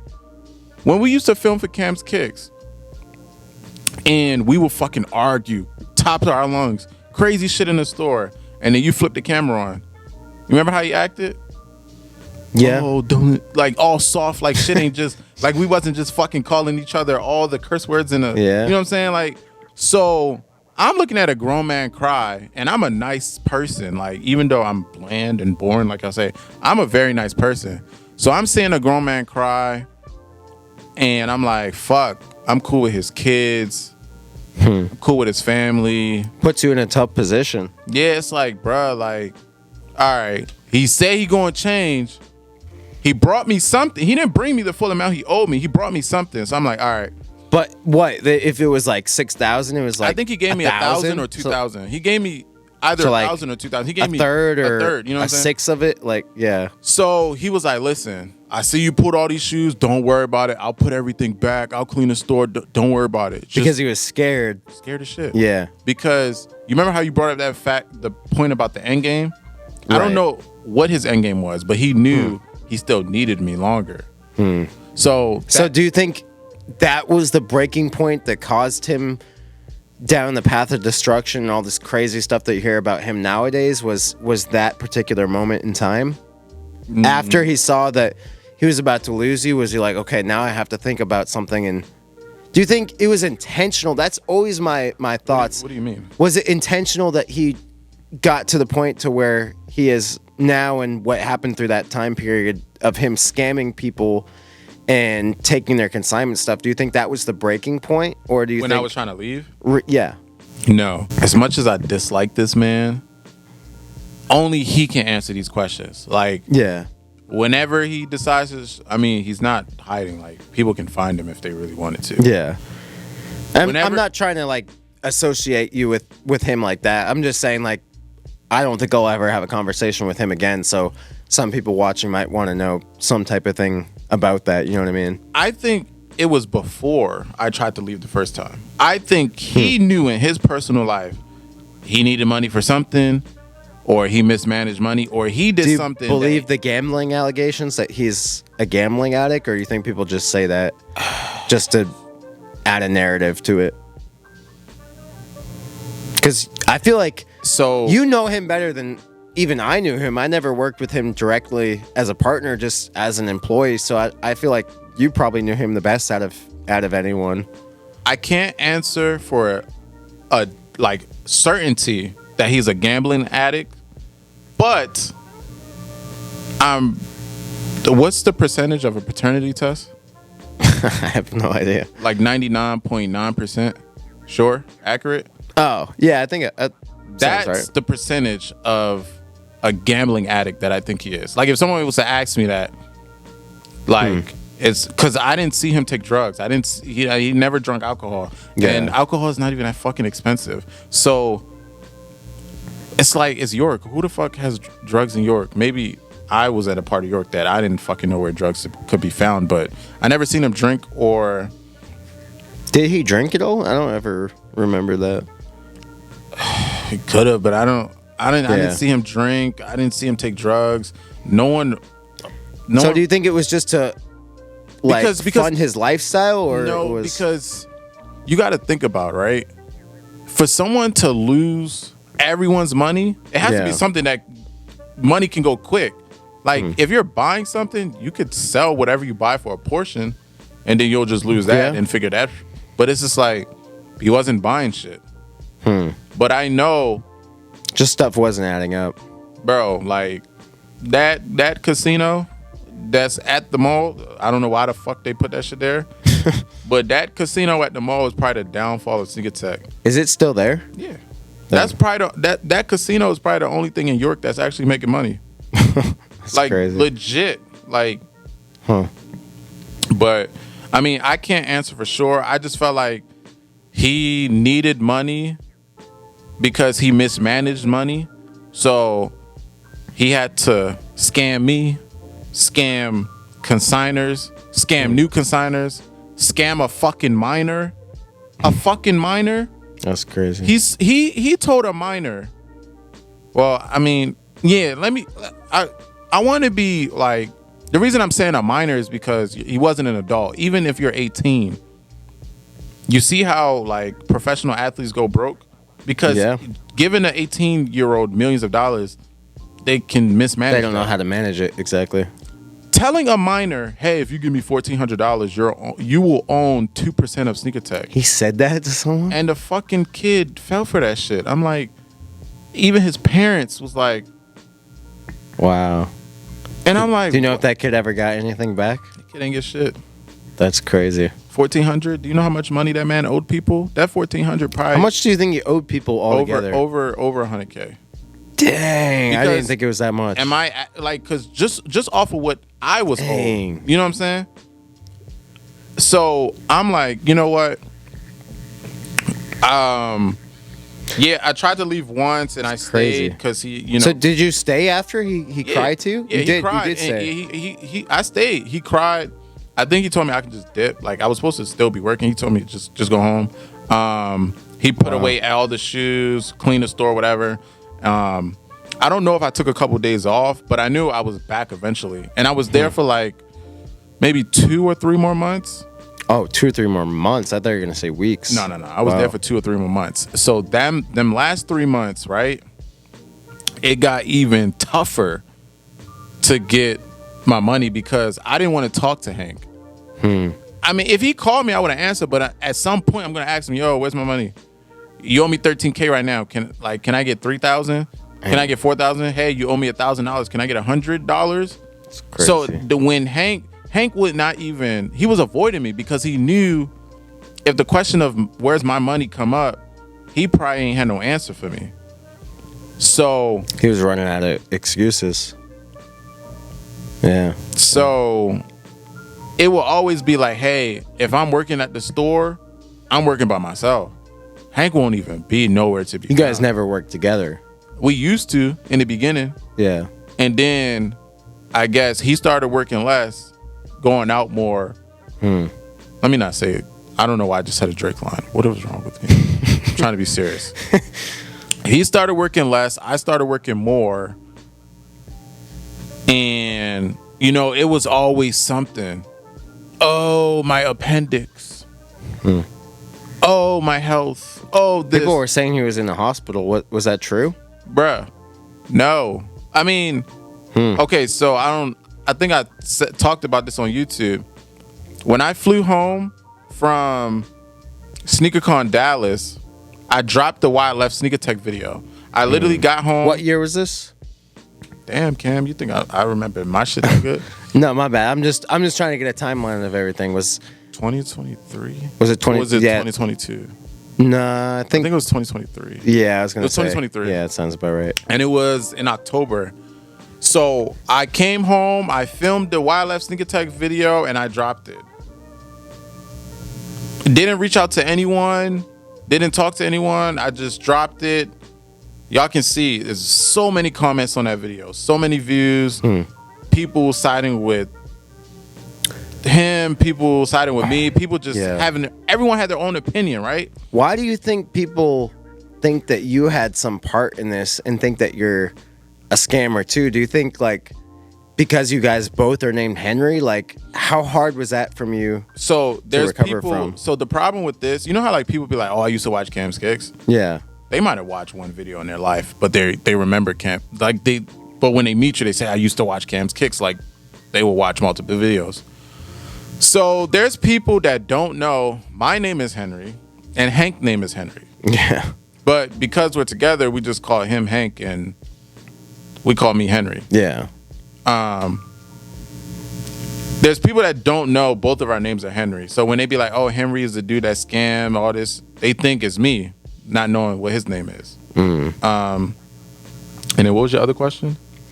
Like basically just why do people think it was me? Yeah. So basically, because you have the same name? No, that's one reason. Yeah. 2, if you just watch us on YouTube, I'm not gonna be in a video all grumpy. Guys, I'm not filming today because Hank owes me money, so just watch him for the rest of the video. You know, I'm trying to do things for the company that's gonna generate money, hoping he will use the fucking money to pay me back. Did you ever get a cent from his YouTube earnings? I didn't get a cent. Wow. He could have said, okay, well, he bought me something one day and he used the YouTube money. Bruh. I wonder, it just makes me wonder like what he did with all that money specifically. I mean, not to mention all the other money, but like what was he doing with that if he wasn't giving you a cent of that? That's crazy. So I would say the people not knowing we have the same exact name, but we're two different people. The fact that we have so many YouTube videos together, and in the videos we look like yin and yang, when deep down, like the last I mean, you can kind of see it. Like, I don't know why this fucking YouTube channel is still up. But if you go on there, if you go on the last couple videos, it's only me. The channel says Hank the Tank TV. Yeah. Why is it only me? The store is Sneaker Tech. That's interesting. That he created. Why am I the only one working the store? Like, it could be episodes of him working the store. Why am I the only one buying in the videos? That's a good point. You know what I'm saying? It's like, yo, like, people would see, or people might have remembered the beginning and they missed the middle and missed the ending, and at the end they came and was like, made an opinion, but you only saw the beginning. You missed the movie. Yeah. It's weird how much of like an impact that had in the sneaker community for a little bit. Like, people even still now to this day, they'll come in the store and they'll ask me like, yo, I was watching all your videos during COVID and I saw the whole thing that happened with Hank. Like, have you talked to him? Do you know what happened to him? And I'm like, bro, I haven't talked to him in years now. I have no idea what happened to him. And then I'll hear people like spontaneously tell me that they've seen him at certain places. Yeah, people tell me all the time they've seen him. But I mean, like, okay, what do you want me to do with that? Exactly. Like, I know someone that owns a store. I'm not going to put him on blast. He's a cool dude. But he owns a store, and he told me that he saw him at a casino that he was at. And I was like, wow. And he was telling me that he looks a lot skinnier now or something. So I don't know if he's like, he's changed his look or something. Like, I think, I'm not going to say he can't afford to eat food. I think he was so scared to eat because he never knew when somebody was going to come after him. So like, when I'm going through it, I can't eat food. You think I have an appetite when I'm like depressed or scared? Yeah. And I have anxiety, I can't eat. Yeah. True. So nothing tastes, even my favorite food, like, it don't matter. Like, I can't eat.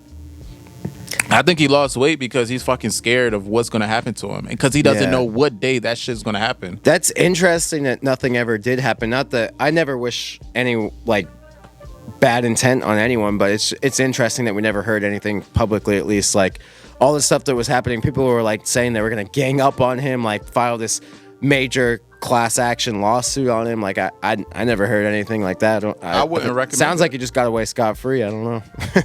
I mean, I wouldn't say he got away scot-free, but when it comes to, I mean, he's burned from the sneaker community, obviously, yeah, for sure. But I would say, like, so, like, a lot of people was like, I'm in on it because I didn't sue him. I'm like, first of all, ladies and gentlemen, when you sue someone, you have to spend money to sue them. Yeah, that's true. You need to pay a lawyer. Costs a lot of money. You need to spend time, a lot of time, like, going to court and making sure, like, you really want to do this to try to win back the money that is owed to you.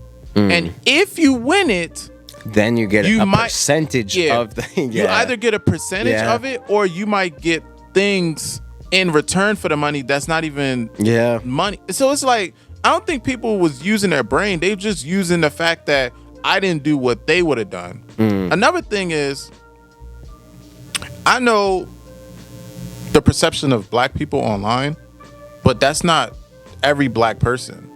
What do you mean by like, that?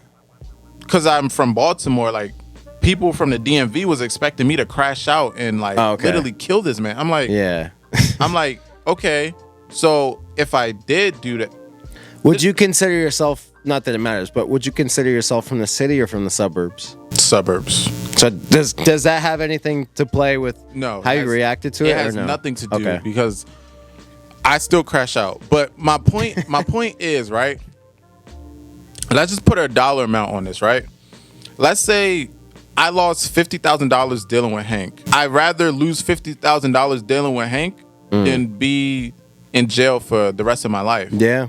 I mean, that's a very true. Because the people who are in jail, let's say they had a chance to win the lottery. $100 million. But you can't spend the money. All you can do is spend $100 million to get out of jail. What they gonna do? Get out of jail. And have no fucking money. Yeah. You think I want to be in jail because for 10 seconds of my life I pulled the trigger? It's not worth it. For it, well, let me not say 10 seconds. 1 second it took me to pull the trigger. Now the rest of my life I can't fucking eat another fucking In-N-Out burger. I can't. That's a good perspective. I can't go to my sister's wedding. People take life for granted. Yeah, I think people don't like. Well, maybe because I'm so business minded. Before I do anything, I think about every pro and con, analyze. So I'm like, you know what? As much as this pains me to say this, I was like, all right, I'm gonna chalk up this money as the biggest lesson I've ever took. Cost of business. Yeah, the biggest loss and lesson I've ever taken in my life, and just move accordingly after. So do you forgive Hank? Fuck no. Okay. So, this is why I can't, because my Zelle still the same, my Cash App still the same, my Apple Pay still the same. He don't even have to apologize to me, but you ain't even like. Would you forgive him if he apologized? Apologize? What do you mean apologize? You can't apologize. See, apologies come with. Apologies should come at a certain time. Like, it's been so long that. Doesn't matter. It doesn't matter what he has to say. I don't give a fuck if he found out his. Okay, let me not give scenarios, but I don't give a fuck what happened in his life for him to do what he did what he did. Because the type of person I am, it doesn't matter what is going on in my life. I will always keep that shit separate. Like, why are you going to work? Why do you bring work home? Like, you had a bad day at work, so you gonna come home and beat your kids? Like, people should not do stuff like that. If you have a bad day at work, and it's a lot of bad days, get you a different job. Did you ever try to hit him up, or? Yes. Yeah. The day I dropped... Ghosted you? The day I dropped the Why I Left Sneaker Tech video, the next day I woke up, drove straight to Pennsylvania. I went to the police station because I'm like, is this felt like a crime. I wasn't turning myself in, but I'm like, hey, like, are you detectives or police officers looking for me? It was like, no. Like, who the fuck are you? I was like, oh, I used to work at the sneaker store in the mall. It was like, oh, you're a part of that? Okay, we have questions. So they took me, they was asking me all these questions. Wait, so you were taken into question? No, they didn't put shit on me, like, no. Yeah. I had to sit down with detective. His name starts with an S, but it's some weird ass name. I think because it's like. But you were questioned by the police. Yeah, I was questioned because that's crazy. The police station was across the street from the mall, so people that was like going to the mall, that was the nearest police station. So they would go there, complain, call them, shit like that. So I was just answering questions. As soon as I left the police station, the police told me like, yo, if you're friends with this guy, or you used to be, you can pull up on his house, like, and just talk. Like, it's not a crime. Like if they ask me to leave, then that's on them. But hey, you tried to go get answers to questions for yourself and for people. So I left the police station after I was done answering their questions, went to his house. His wife answers the door, but the way she answered the door was like, you see how the bathroom door is cracked like that? It was cracked so little, like I can basically only see her eye. She's like, hey, I'm like, where's Hank? Oh, he's in the hospital. What? So I'm like, all right. So does she lie about that, you think? It's to me, at first I believe that dumb shit. Cause I was just trying to get answers and shit. So I believe it. Plus, right before, his appendix had a fucking issue or whatever, so he could have been leaking. I don't know. He could have got his period that day. I don't fucking know. But his wife was like very like whispery tone. He's in the hospital. I was like, okay, do you know how long he's gonna be there? She's like, I don't know. I can't contact him. They took his phone. And why would they take his phone? I never heard of that. Unless you're in prison. Yeah, where he was at in rehab. This is what she told me. Where he was at in the hospital, there was like no contact. She could barely talk to him. They didn't know when he was gonna get out. They don't even know if he was gonna make it. I don't know why I believe that shit. Interesting. So when she told me that, she didn't even let me in. She just answered them couple questions, closed the door, and I left. And I went home. I went back to Maryland. Yeah. And then over time, I started thinking about it. I'm like, I mean, what can you really do in that point in time? I should have kicked that fucking door in.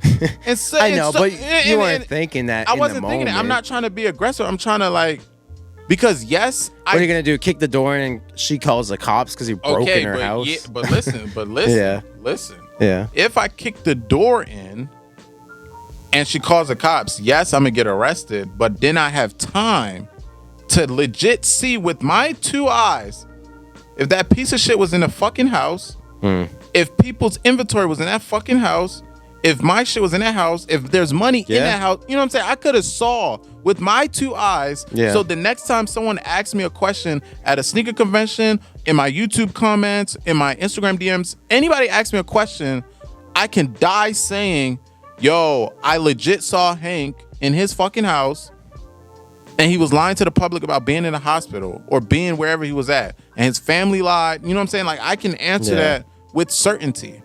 But I don't think you could. I don't think you should like put that on yourself. Like, no, I put that on myself because regardless of the fans, the consigners, regardless of any of them, there's still questions I needed answered. So I couldn't even answer questions that I had. Yeah. So I just left. I was chill. I left, got in my car, went back to Maryland. Over time, shit started playing out. Then Trippin is just dragging me on the internet every fucking day. Oh, it wasn't every day, but he was just constantly making videos. I mean, he was getting views off the situation, so I can understand that aspect. But he kept making videos and videos and videos. Then his wife is, Hank's wife is on Facebook messaging people, trying to like, you know, pay people back and return inventory to consigners. And there was a screenshot that I had seen. She was telling people not to trust Sneakerhen. Like she said, oh, don't trust Sneakerhen, blah, blah, blah. I'm like, what do you mean don't trust me? Yeah. That shit right there. That shit made me mad, but then later on people were saying like, oh, it was just Hank typing on her Facebook account. That's interesting. I wouldn't have even thought about that. Yeah. But it's just like that whole situation, like. But like, what was the mainstream media drama guy on YouTube? Keemstar, right? Mm-hmm. Like people like him and like Tripping and like they just have a narrative at the end of the day. Going back to like the drama, they just want to get as most clicks and views as possible. So they're gonna spin the narrative. My issue with Tripping, he just gave up talking about Hank or even trying to find him. He just was trying to point me.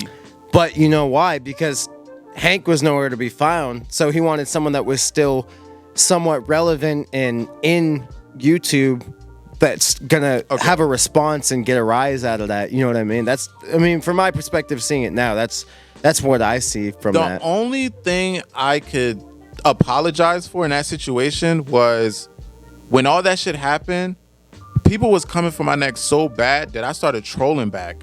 Yeah. So I dropped old videos of me working at Sneaker Tech, pretending like, oh, I reopened the store. Then I dropped a video like, oh, I got scammed at SneakerCon. Yeah. I would like, oh, I just opened a new store. And people were just dragging me in the comments, dragging me for filth. But at the same time, it worked because I'm sure you're getting clicks and views off of that. Clicks and views, but I didn't realize like the people that like really fuck with me, like they took offense to that. So do you think you shouldn't have done that? I mean, at the end of the day, me doing it or not doing it, no one to this day still know what happened. And I don't. Yeah. I wasn't paid back a cent. If I was given all the money back that I was owed because I didn't troll on the internet, then I guess. Yeah. But it's like to this day, I wasn't given any money back. I wasn't given a public apology. I wasn't even given like, oh, Hank came out, took accountability for everything and cleared my name. It's just like shit happened and then everyone had to pick a side, pick somewhere to disperse to, you know? So it's a very unfortunate situation at the end of the day, but I would say like this was probably like the biggest lesson I've ever learned in my life. And I wish I didn't have to go through it, but it's kind of like I'm like that one dude in my family that kind of is like on that sneaker or like a business minded, because everyone in my family, they're like in the medical field. So I'm like that one oddball out. How have they looked upon you like going such a different route? Like negatively or positively? Positive, because it's like Henry, this is what he loves sneakers all his life. This is what he wanted to do, and he's doing something with it, you know? Yeah, that's awesome. So how were you able to move past that? Like what point do you think you were really able to excel and really get beyond that? The whole getting scam situation? Yeah. Friends and family. You know, when people are going through stuff, okay, first off, I wasn't suicidal. Like, I would never commit suicide. I don't give a fuck what I'm going through. Yeah. I'm not that fucking weak. But when you're going through stuff and you're feeling down, like being around friends and family, that shit helps. Not going through something else, like on top of that, and something else on top of that, like, you know, I think that's really what it was. But I ain't gonna lie, it probably was my mom, bro. Like, she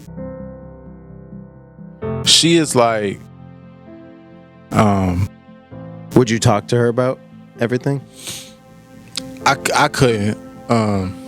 I talked to my mom, but I couldn't tell her everything. I told her what I wanted to tell her, and she just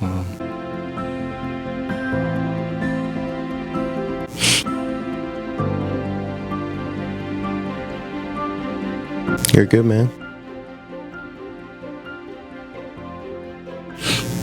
I'm not even I'm not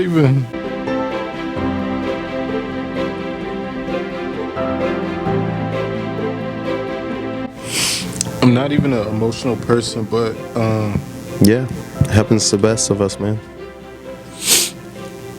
My mom, she's been through so much shit in her life, and no matter what she's going through, she makes it seem like she ain't going through shit.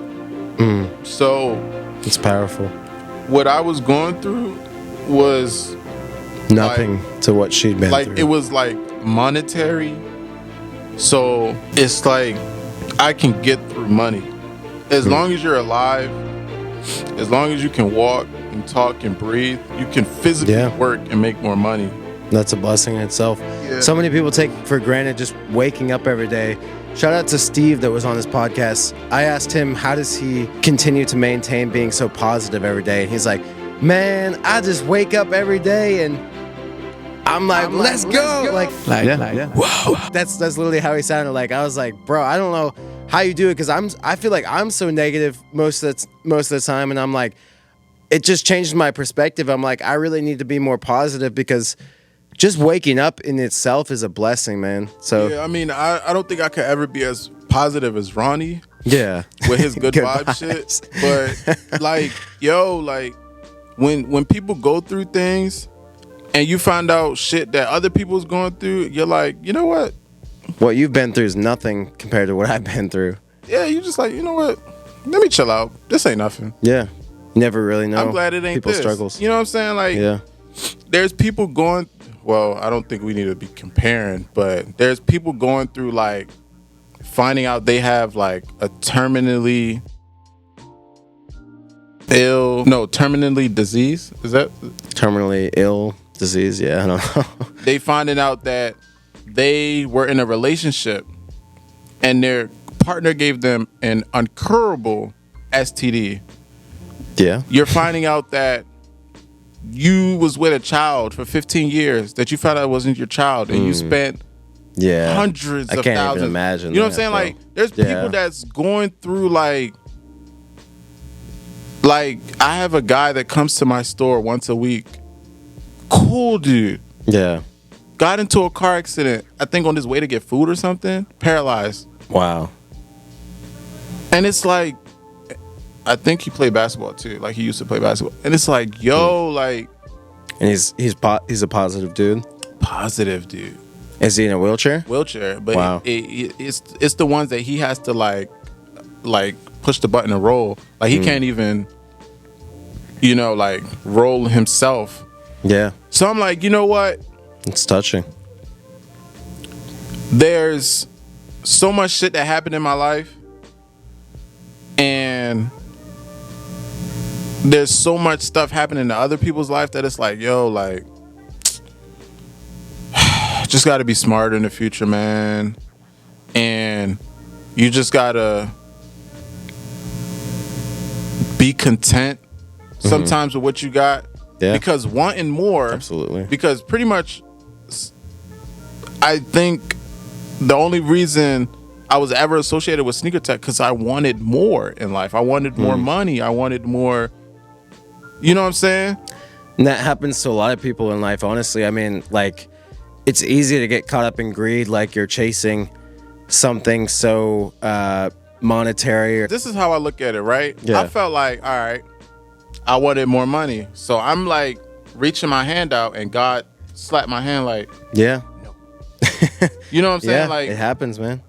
This is your punishment for leaving Cam's Kicks, or you know what I'm saying? Like, because when we talk, I said I'm not joining Sneaker Tech. I'm not working with Hank. I left Cam's Kicks to do my own thing, and I ended up not doing my own thing. I ended up joining. So it's just like, oh, is that what I get for going back on my word? I'm not making excuses for it. I still want my fucking money. I don't give a fuck if it's 10 years from today. Right. You know what I'm saying? I still want, and I'm pretty sure the public will want, what the fuck happened? What did you do with this money? Yeah. Like, how many people did you scam? What was your plan? Like, what did you think you was going to get away with it? Like, people want to know. Yeah. You know? I don't ever need to talk to Hank again. I really don't. I don't feel the need to. But if he wants to come on the internet and drop a video, because he still has a YouTube channel up, which I don't fucking know why, that still generate money, so y'all shouldn't be watching that shit. I be seeing some of y'all be, you know what I'm saying?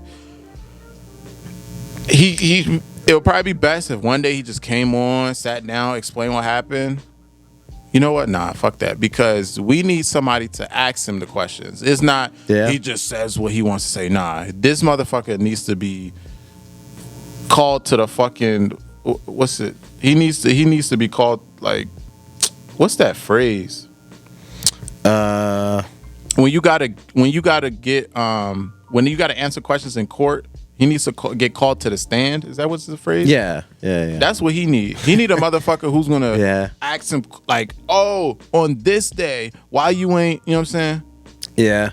I don't know. I don't think that's ever gonna happen, if I'm being honest. I think in his mind, he thinks that he just got away with it, and people just need to do their best to be content with what happened, and as hard as it was, realize that it did happen for a reason. People just need to move on with it. It was tough. I don't know why he went through that, but yeah, it's very interesting. I don't see him ever coming back to social media. I think he's just trying to get away from all that now for whatever reason. He went through all that and and I don't know if I answered this question clearly earlier because I started crying and shit. But yeah, if it wasn't for my mom, bro, like, I wouldn't be here to, like, I'm not suicidal, but I'm saying I wouldn't be in a position. Hey, shout out moms, bro. Shout out to my mom. Like, I wouldn't be where I'm at today. I wouldn't be as, you know, confident and as smarter and, you know, as more amazing, willing to still work with people. Yeah. You know what I'm saying? Like, shout out to my mom for that. But yesterday at SneakerCon, I took a picture, posted it on my story. I said, hey, if you guys have questions, you know, we can answer it. Okay. You want to get into that now? Yeah, but I think before we start getting into questions. Okay. You know, because I feel like some questions you might want to answer, you might not. So let's what the heck you got there, bro? All right, hold on. Let's bring some alcohol out. All right. Coming up next, we got Truth or Drink with Sneakerhen. So I don't know if you're them type of dudes that be like, oh, I need a chaser. This is nasty. So I brought Capri Sun. Okay. And then I got fruit snacks. Just in case, you know, like, you don't like the taste. See, I was going to bring way more alcohol, but I was like, damn, I drove here. So I feel like I'm going to have to drive back. Okay. So I just brought this. So do you want peach or green apple? We are in Georgia. This is the state of the peach. All right, you get peach. I'll try peach. And then... Where'd you even get this from, bro? My sister has alcohol at her house. But she got like big bottles and shit. So Okay. let me open up my phone. Okay. We got Capri Suns. That sounds good. I'm looking forward to the Capri Sun, to be honest, bro. What happened? Someone's commenting on my Instagram. What? I'm like, what is this? This is like currently. Bro, let me see. They said, bro, still trying to ride the wave off Cam when Cam himself ain't even got it like that anymore. What the heck? Bro, people are out here, I never understand that, why people are just haters in life. Like, how bad can your life be when you just dedicate several moments every week or weekly or whatever it is to hating on someone else that you've never even personally met? That's crazy to me in itself. So it took me a while to realize this, but most of the time haters are hating on you because they want to switch spots with you. So I don't even address haters. All right.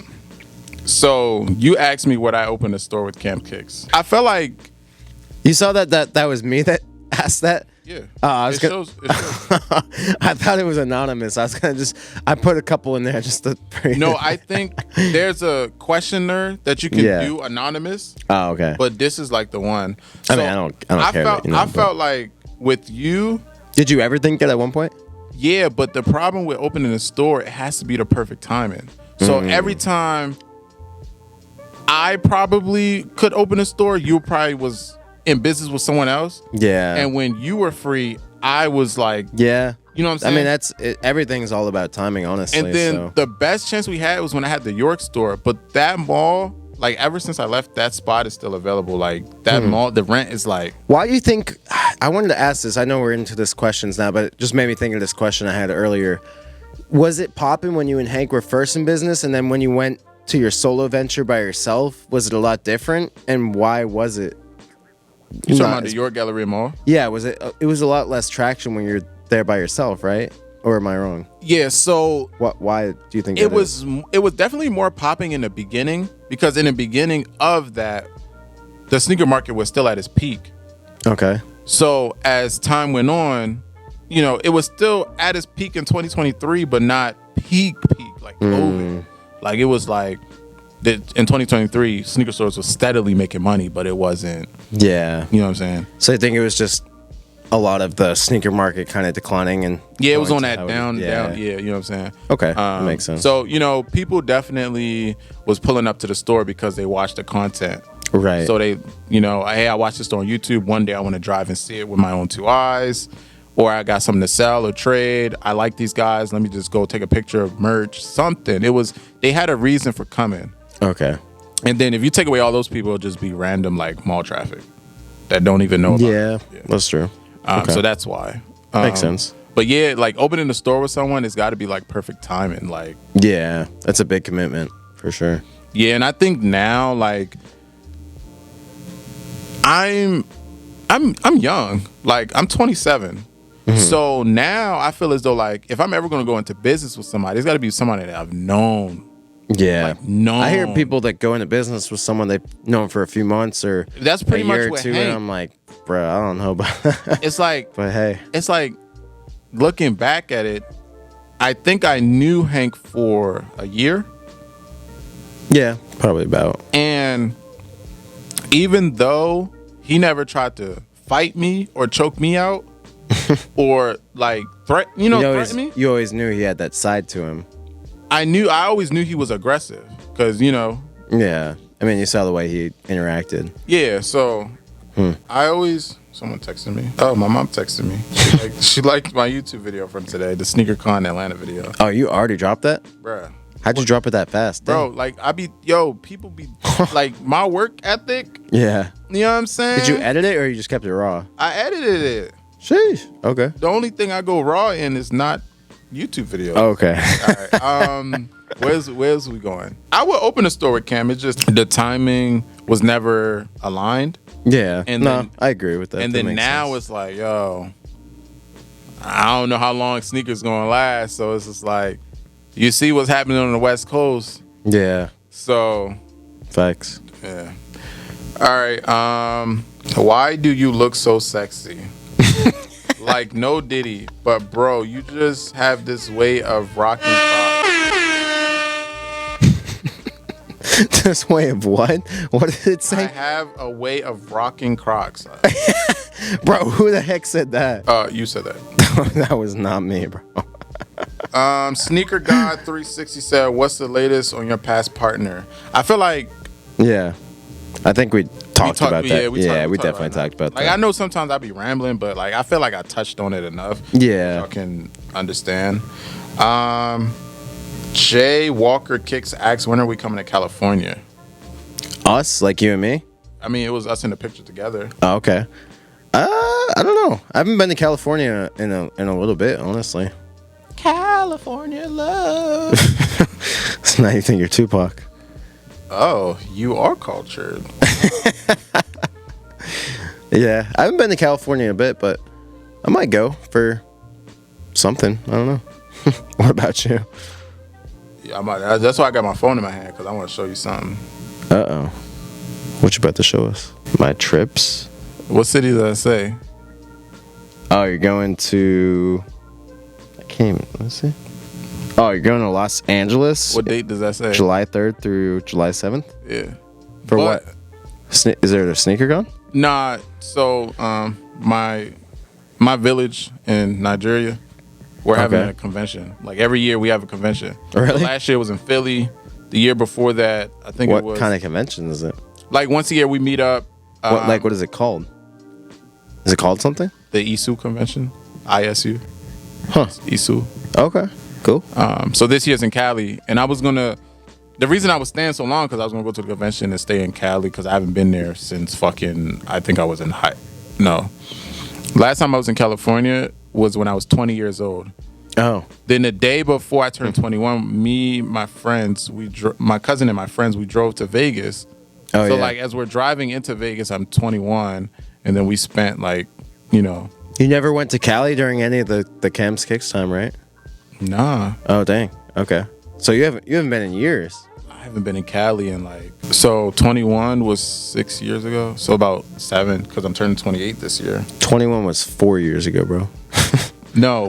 When you were... I thought you were saying 2020. No. Oh, okay. Yeah, so I haven't been in a while. But I'm not going to lie. I think I'm going to cancel this trip because... Oh. Yeah, I got shit I got to do. So okay. When I'm kind of... I do want to go to California, but I just don't know when. Okay. I think you answered that. How do you gain... This is from Lifestyle Kicks. How do you gain customers and keep them retained before a store? Okay. That's a pretty good question.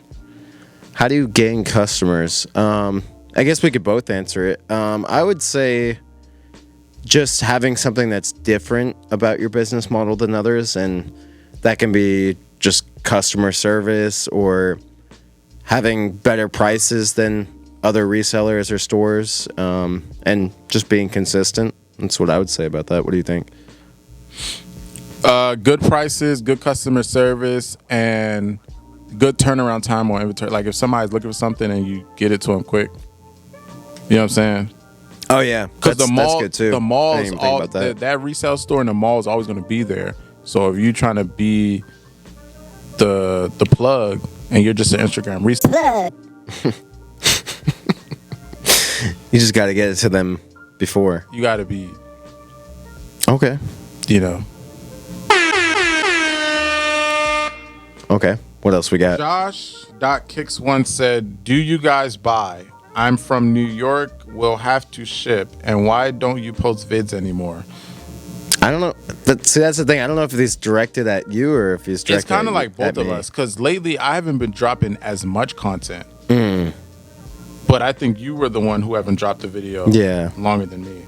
Yeah, I mean that's a good question for both of us. I guess me personally, I got kind of burnt out from dropping the same videos, just seeing so much of the same thing out there already. But and I got married, just been busy this year, but I started dropping more videos now, so I'm gonna start getting back into that. And as far as do we buy, yes, I think both of us are always buying. You could ship to either of us. What about you, Henry? Yeah, I buy, but like for me, I'm big on time now. Like I love spending time with friends and family and doing things that I want to fucking do. Exactly. So there's a lot more to life than sneakers. As cool as they might be. It's a lot more than life than negotiating sneakers. That's true. Yeah. So if you're not bringing the shoe to my face in store, I'm not offering you on it because I'm not going to spend time. Yeah, makes sense. Looking this up, looking that up, calculating this for you to say, and then they're I'm like, good. oh, I don't even want to. So if you don't come to me with how much you want, so I can see it and tell you like, hey, I'm not interested. Yeah. So only your time, like, I don't want to say you're wasting your time, but you can move accordingly. Like, I'm not, you know what I'm saying? Yeah. So I really haven't bought off of people that shipped in a while. Mm-hmm. So, yeah. But I buy, like, it just don't waste my time. No, for sure. What happened to his other store? I think that's a question for you. Talking to me? Yeah. Yeah. We opened a Harrisburg store at the beginning of this year, and I talked about it in one other podcast, but we ended up closing it. It was just slow, man. It was in a bad location. To be honest, it was a dead mall, and that shit wasn't a mall, bro. I know. I mean, I don't even know if I consider it a mall, to be honest. You calling this shit a mall? It wasn't a mall. That shit looked like some fucking downtown alley to me, you know? Pretty much, man. And I was just trying to ride the wave, get back to the old times of being in the Pennsylvania area. And you should, like, yeah, York wasn't open. Like, I felt like if you was gonna do that, like, it had to been in York. Yeah. I had to. Yeah. Because the people in Harrisburg, they already have options. Right. I don't think anybody in York has options. Their only option is buy something in York or travel out of York. Yeah. No, that's true. So. And I don't know. I just thought maybe we could make it work again, but we only had it open a couple months and it was nowhere even close to breaking even. We put so much into it. I was like, I'm not trying to lose everything again. I literally can't afford that. So it's like, I was like, I'd rather just cut my losses while I'm ahead and take a big L again and just focus on what's been successful. And being here in Buford's been the most successful for me. So it's kind of where my mindset was at with that. So, yeah. Blair asked me what happened to Hank the Tank. I think we talked about that early on the podcast. So I'm just going to skip past that question. We talked about Hank. Mayhe7 said, where is Henry 2.0? I think he's right there. See, I think that's a perfect example of going back to what we were talking about, like people confusing the Henrys for each other. He is Henry 2.0. Question. Yeah. If that's the question, does that mean he thinks I'm Hank? Because technically Hank is Henry, and when we were together, I'm Henry 2.0. Right. So it's just like, or maybe he's joking. But for people that don't know, that's a little scary. That's a funny question. Tim420 said, after the fall of sneaker reselling business, what's next for Cam's Kicks? After the fall off of the sneaker reselling business, I guess he's saying like eventually like sneaker reselling is not going to be making money anymore. Yeah. So if that happens, what are you going to do? I don't know. Honestly, I haven't really thought too much about that. I mean, at this point in my life, I always want to be involved in some type of business. So if it really gets to so bad, I mean, I've seen a big decline in sneaker reselling, but this year has been better. Like I've seen it starting to increase with all the drops again, the 40th anniversary of Jordan. So, but if it really gets to that bad, I mean, I'm sure I'll figure something out. It's what I've always done the last few years. So I want to be involved in some type of business. That's what I would say. What about you, Henry? If sneaker reselling completely dies, what would you do? It ain't fucking dying. Yeah, I don't see that completely. I didn't make my fucking name Sneakerhen to fucking have to change this shit 10 years later to fucking McDonald's hen. It ain't happening. Sneakers to the rest of my life. Fuck it. Okay. Respect. But I might have let's just mic drop. Sneakers to the rest of my life. Okay. Malik asks, when's the last time you talked to that fat Arab dude? I forgot his name. What? Who are they even? First of all, he's not Arab. They're talking about Ronnie. What? Because I'm like, bro, who else would they be talking about? I guess. I don't know. I don't know an Arab. First of all, Ronnie's not fat. He lost weight. I think I'm bigger than Ronnie now. Second of all, he's not Arab. He's Puerto Rican. Puerto Rican. And third of all, I don't know the exact date, but me and Ronnie, I haven't talked to him in a while, but me and Ronnie good. Like if he was to call me right now, I'll answer. Yeah. You know what I'm saying? Like, we're good. Our relationship is solid. We're the type of friends that we don't need to talk every day. We don't need to talk every week. But when we do talk, we're good, you know? We can catch up. Facts, bro. And then the rest is just about Hank. So I think we're done with the questions. So It's all about Hank. Okay. before we end, I guess I could spice things up a bit since did you take some of yours or no? No, not yet. Did you want to? Yeah, but I can ask you some questions or you can drink. You had some questions for me? Yeah. Like I just thought of shit like off the top of the dome. Okay. Should we take this first and I'll just answer him? What do you think? All right, yeah. Oh gosh. Hopefully this fucking green apple is good. Bro, what is this man have me drinking, bro? It's Smirnoff. Yeah, this stuff is nasty, but Really? okay. Yeah, I don't mess with that. Really? I'll take it because you have some. It tastes like water.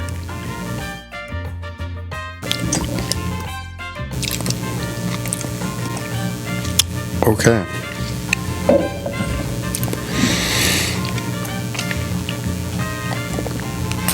ASMR. I ain't gonna lie, this shit was kind of spicy. Yeah, it's a little spicy, bro. Ooh. All right, let's spice things up. All right. Every location would be successful of all the stores you open. Okay. But you can only have one location. So you could pick. So let's say like you can be at that store starting tomorrow. Which location would you want to be the successful one? That's a good question. Honestly, I'd say this one, bro. I mean, this one's been open the longest. I think it's for a reason. So I'd say I'd be the most comfortable just maintaining where I'm already at. Me personally, I like the Delaware because we were still close enough. So it's like I can drive. But yeah, I'd say as far as like nostalgia, obviously I'm gonna say York. That was very nostalgic. But practicability, I'm gonna go with Buford. I'm trying to open up these fruit snacks that Sneakerhen brought me. How do you open these, bro? There's a little slit on a corner. That's where you grip. Oh, you're a fruit snack professional. Yep. How many fruit snacks do you think you eat a week? Like how many individuals or packs of them? Packs of them.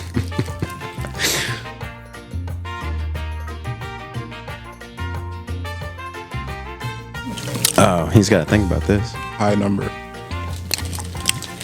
Over or under 17 packs of fruit snacks a week. 17? I mean, if these little ones, yeah. But if it's like bigger bags, I can eat less. I've been waiting for this moment right here. I got a moment for you. I'm gonna say something so stupid. All right, so we got the fruit snacks. Do you remember these right here? I've had these in my pocket the whole time just to bring them out. Why? For a very particular moment. Do you remember these right here? What am I supposed to remember about you? Do you remember you would used to always eat these in York? Yeah. Yeah, little bites. Let's pass some little bites around. I want no fucking little bites. Bro. We gotta take one for the nostalgic value, bro. Little bites were a staple of the York days, I feel like. All right, shit was kind of good. Nah, you eat that. That's you. I've been eating bad all weekend. Oh, my bad, bro. Now we're eating fruit snacks, Smirnoff, and little bite muffins. I mean, hey, we had a Capri Sun. We did have a Capri Sun. That's a good combo. Naturally favorite.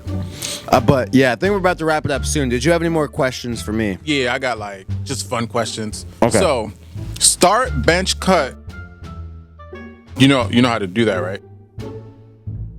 No, I do not. What is that? Start, bench, cut, meaning cut, this person's fired. Oh, Bench, okay. this person is still a part of the team, but in a smaller role. Start means they're like manager, all right? So it's like the like marry kill thing. Fuck, marry, kill, yeah. You want to do that real quick? I know you married, but she ain't. I mean, I guess. All right, what are we doing? What do you mean, you guess? I ain't trying to get you slapped. No, I'm saying like. Start, bench, cut. Yeah. Bo, Okay. Hank, and Danny. Start, bench, cut. start is the best, right? Start is who you would prefer Put on the front line. Yeah, and then bench is like okay, they're a backup, and then cut is like get them the hell out of here. Get the fuck out of here. Okay. All right. What are the options? We're gonna do Bo, Hank, and Danny. Okay. Obviously, Hank, I'm gonna cut because I literally cut him. Damn, I just thought about it. I just made that one a little bit too easy. Yeah, it's pretty easy, bro. Start. I mean, I'm gonna put Danny because he was the most reliable, and then Bo, I'm gonna put on the bench because we had a good moments, but we did have a falling out, and then we're cool now. I mean, we don't talk anymore like that, but I mean, I don't have any issues with him anymore. So you know that's an Ed Sheeran song. What? We don't talk anymore. Or is that the name of the song? Ed Sheeran, bro. You said Ed Sheeran? I've seen this man in concert, bro. One of the best concerts I've ever been to is Ed Sheeran. When did you go to his concert? 2023. Was it here? Nah, I went in, I think, Nashville. Okay, Tennessee. Bro, Ed Sheeran's amazing, bro. Like, he'll just get up there and play with just him and a guitar, no band, and a loop pedal, just looping stuff. Like, bro. You said loop? A loop, yeah. Like the loop.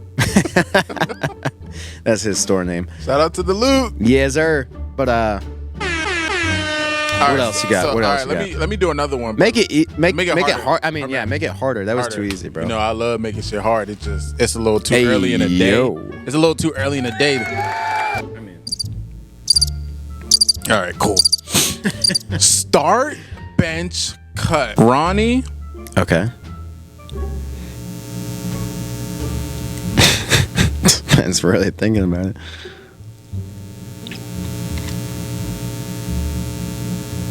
Damo, Kaylin.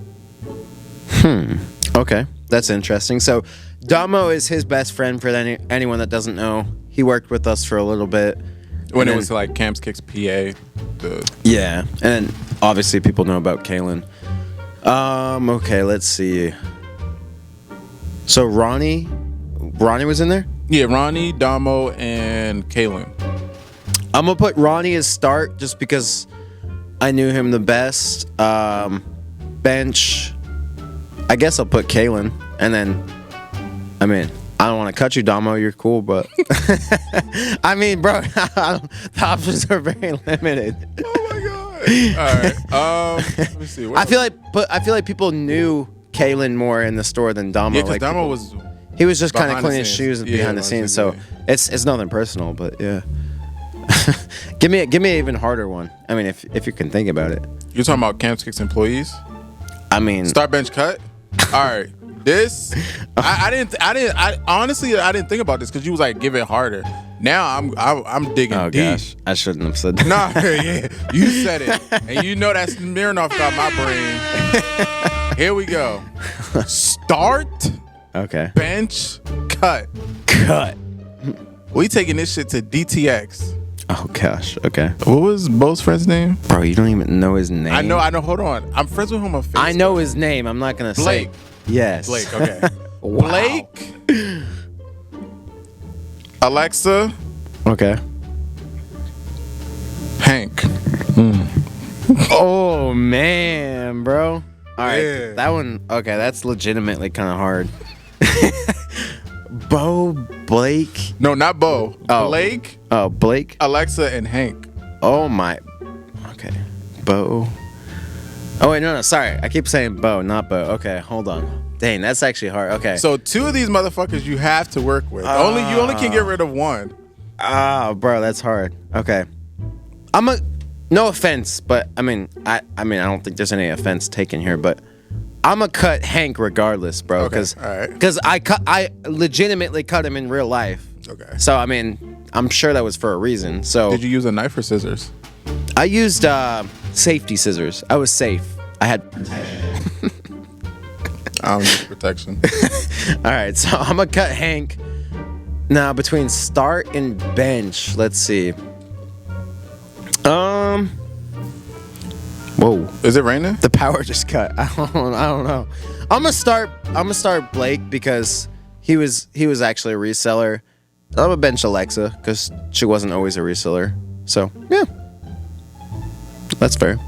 That's a good answer, I think. She played basketball, right? I think so. but I don't know. Came off the bench when she played basketball. I don't know about all that now. I'm trying to think because I know there's like a few more employees like Frankie. Yeah, if you got one, we'll do one more with that. One more. Think about it real quick. One more, we'll do with that. Okay, Frank. I'm trying to use people that we haven't. I know Frankie was one. Okay. Do you want to count Ronnie's brother? Because it was only like one day. Bro, I literally forgot about that. Okay, but yeah, so we're not going to use. I was going to say you can, but it sounds bad. I don't even remember his name. I got to use myself. I haven't used myself. Okay. Oh, okay. That's interesting. All right. What you got? Start, bench, cut. Me, Okay. Frankie, Okay. Danny.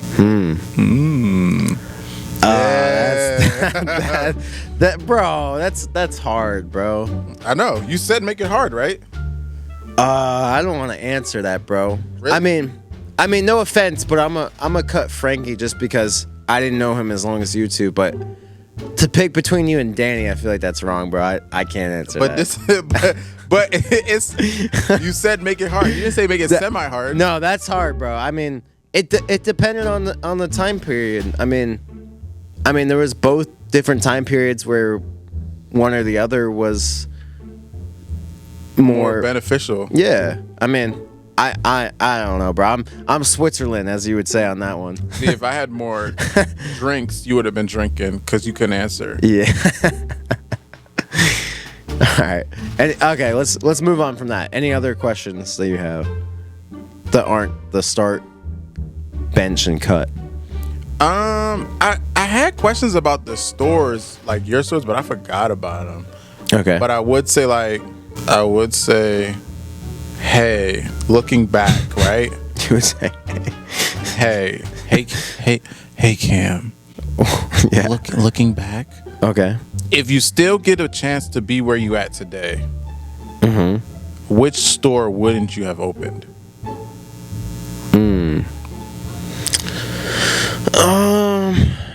Now, for the people that don't know, you had York, Dallas, Delaware, Harrisburg. Yep. Does South Carolina count or no? Because that was before Cam's Kids. Yeah, I guess not really. I mean, I guess Dallas. I mean, that was really the start of a decline, but I would still probably do everything that I did today, even though I don't stand by everything I did. But I think it happened for a reason. I had to learn from those hard lessons. So I don't think I would really change any of it. But if I had to go back, I mean, I wouldn't have done Dallas. That's what started that path. But yeah, I'm having a brain fart, so I can't think of nothing else. I mean, okay. Is there anything you want to discuss? Any questions you got for me? No, I think that's it. Unless you can think of anything else, I think that's pretty much it. Oh, I think this is a perfect time. Okay. So now that you're married, yeah, you know, and my sister got married, I think it's time for me to formally invite you to my wedding. You're getting married? It's a very special person. Is it Kaylin? Yeah, that was a joke. I was trying to insinuate I'm getting married to Kaylin. I get it. Bro, do you remember when that customer came in? Tell that story real quick. So a guy came in, I think we were buying shoes from another guy, big collection. So he was waiting. While he was waiting, he had asked me about Kaylin. I was like, oh, we're just friends. He was like, stop lying to me, that's your wife. I'm like, what? Like, what are you talking about? That's my wife. At the time when I worked there, I think I was like 23. I'm like, why would I be married at 23? I mean, I know some people do get married younger. I mean, I got married at 23. I thought you were 24. No, I'll be 24 in November. But I'm still like, for me, like, I don't know. I'm one of those guys that look at marriage as like, I'm okay with marriage, but later in life, like, I'm cool off. But yeah, I like the clothing brand that you're wearing. Yeah, shout out to my boy Zeke. You know, being Nigerian, I love wearing green and white because it's like, that's our colors. Are you and Zeke both Nigerian? Yeah. Okay. But yeah, Zeke, he has this clothing brand called Stop Waiting. So if you're ever interested, it's called Stop Waiting Studios. He made this clothing brand to promote people to stop procrastinating. If you have a dream, go after it. If you have something to do, just get it done. So I like to wear it because if I look at myself in the mirror, I say stop waiting. So I just try to get the shit done. Okay. I like that. I saw you yesterday at Sneakerhen wearing an all red one. Now you got an all green one. I like the green one better. That's sick, but I thought it was cool. What do you think of my outfit? I'm wearing an all jean outfit. I mean, it's not bad. What you got on feet, Mr. Sneakerhen? Can they see it, or do I? No, you gotta take it off and hold it. How would they see it, bro? What? I thought I had to raise my leg or something. I mean, you can, but I was saying take your shoe off, bro. So I have shoes I was gonna wear, but because I knew I was gonna sit down and do a podcast, I just wore Crocs because you know. Okay, and you got your Crocs in sport mode. You want to tell the people about sport mode? Is to be this in sport mode? They wasn't in sport mode. They was in regular walking mode. Sport mode is when you put them on your ankles, so like it won't flap off when you run. And I kind of stepped out. I wore one of my favorite shoes. I got the Fragment Travis Scott Jordan 1 Low in a size 9.5. You said you kind of stepped out. A little bit. So basically, when Kendrick Lamar was like, "Sometimes you gotta pop out and show niggas," that's what you did today. I mean, I didn't say it. All right. But on that note, that's going to wrap it up, guys. Big shout out to Mr. Sneakerhen for being on this next episode of Kicking It with Cam's Kicks. And we'll catch you guys next time. Where can I follow you at, Mr. Sneakerhen? Is this the part where I freestyle? Oh, you can freestyle. You want to freestyle? All right, here we go. He's gonna freestyle in the outro, don't you know, bro? Yeah, here you go, Mr. Sneakerhen. Yo, drop on the track right now. Look, I'm not a rapper. I'm not a capper. Okay. I might slapper. Oh, wait. I can't do that because that's illegal. Chris Brown. I'm not paying legal. I'm not paying fees. I'm not going to trees, and I'm not going to jump off this podcast because I'm going crazy. Okay, well, that's going to do it for this podcast, yo. Big shout out to Sneakerhead for being on this podcast. Make sure to check out camskicks.com if you guys haven't already checked out the website. That's going to do it for this one, guys. In-store videos are back. Thank you guys so much for watching, and have a great night.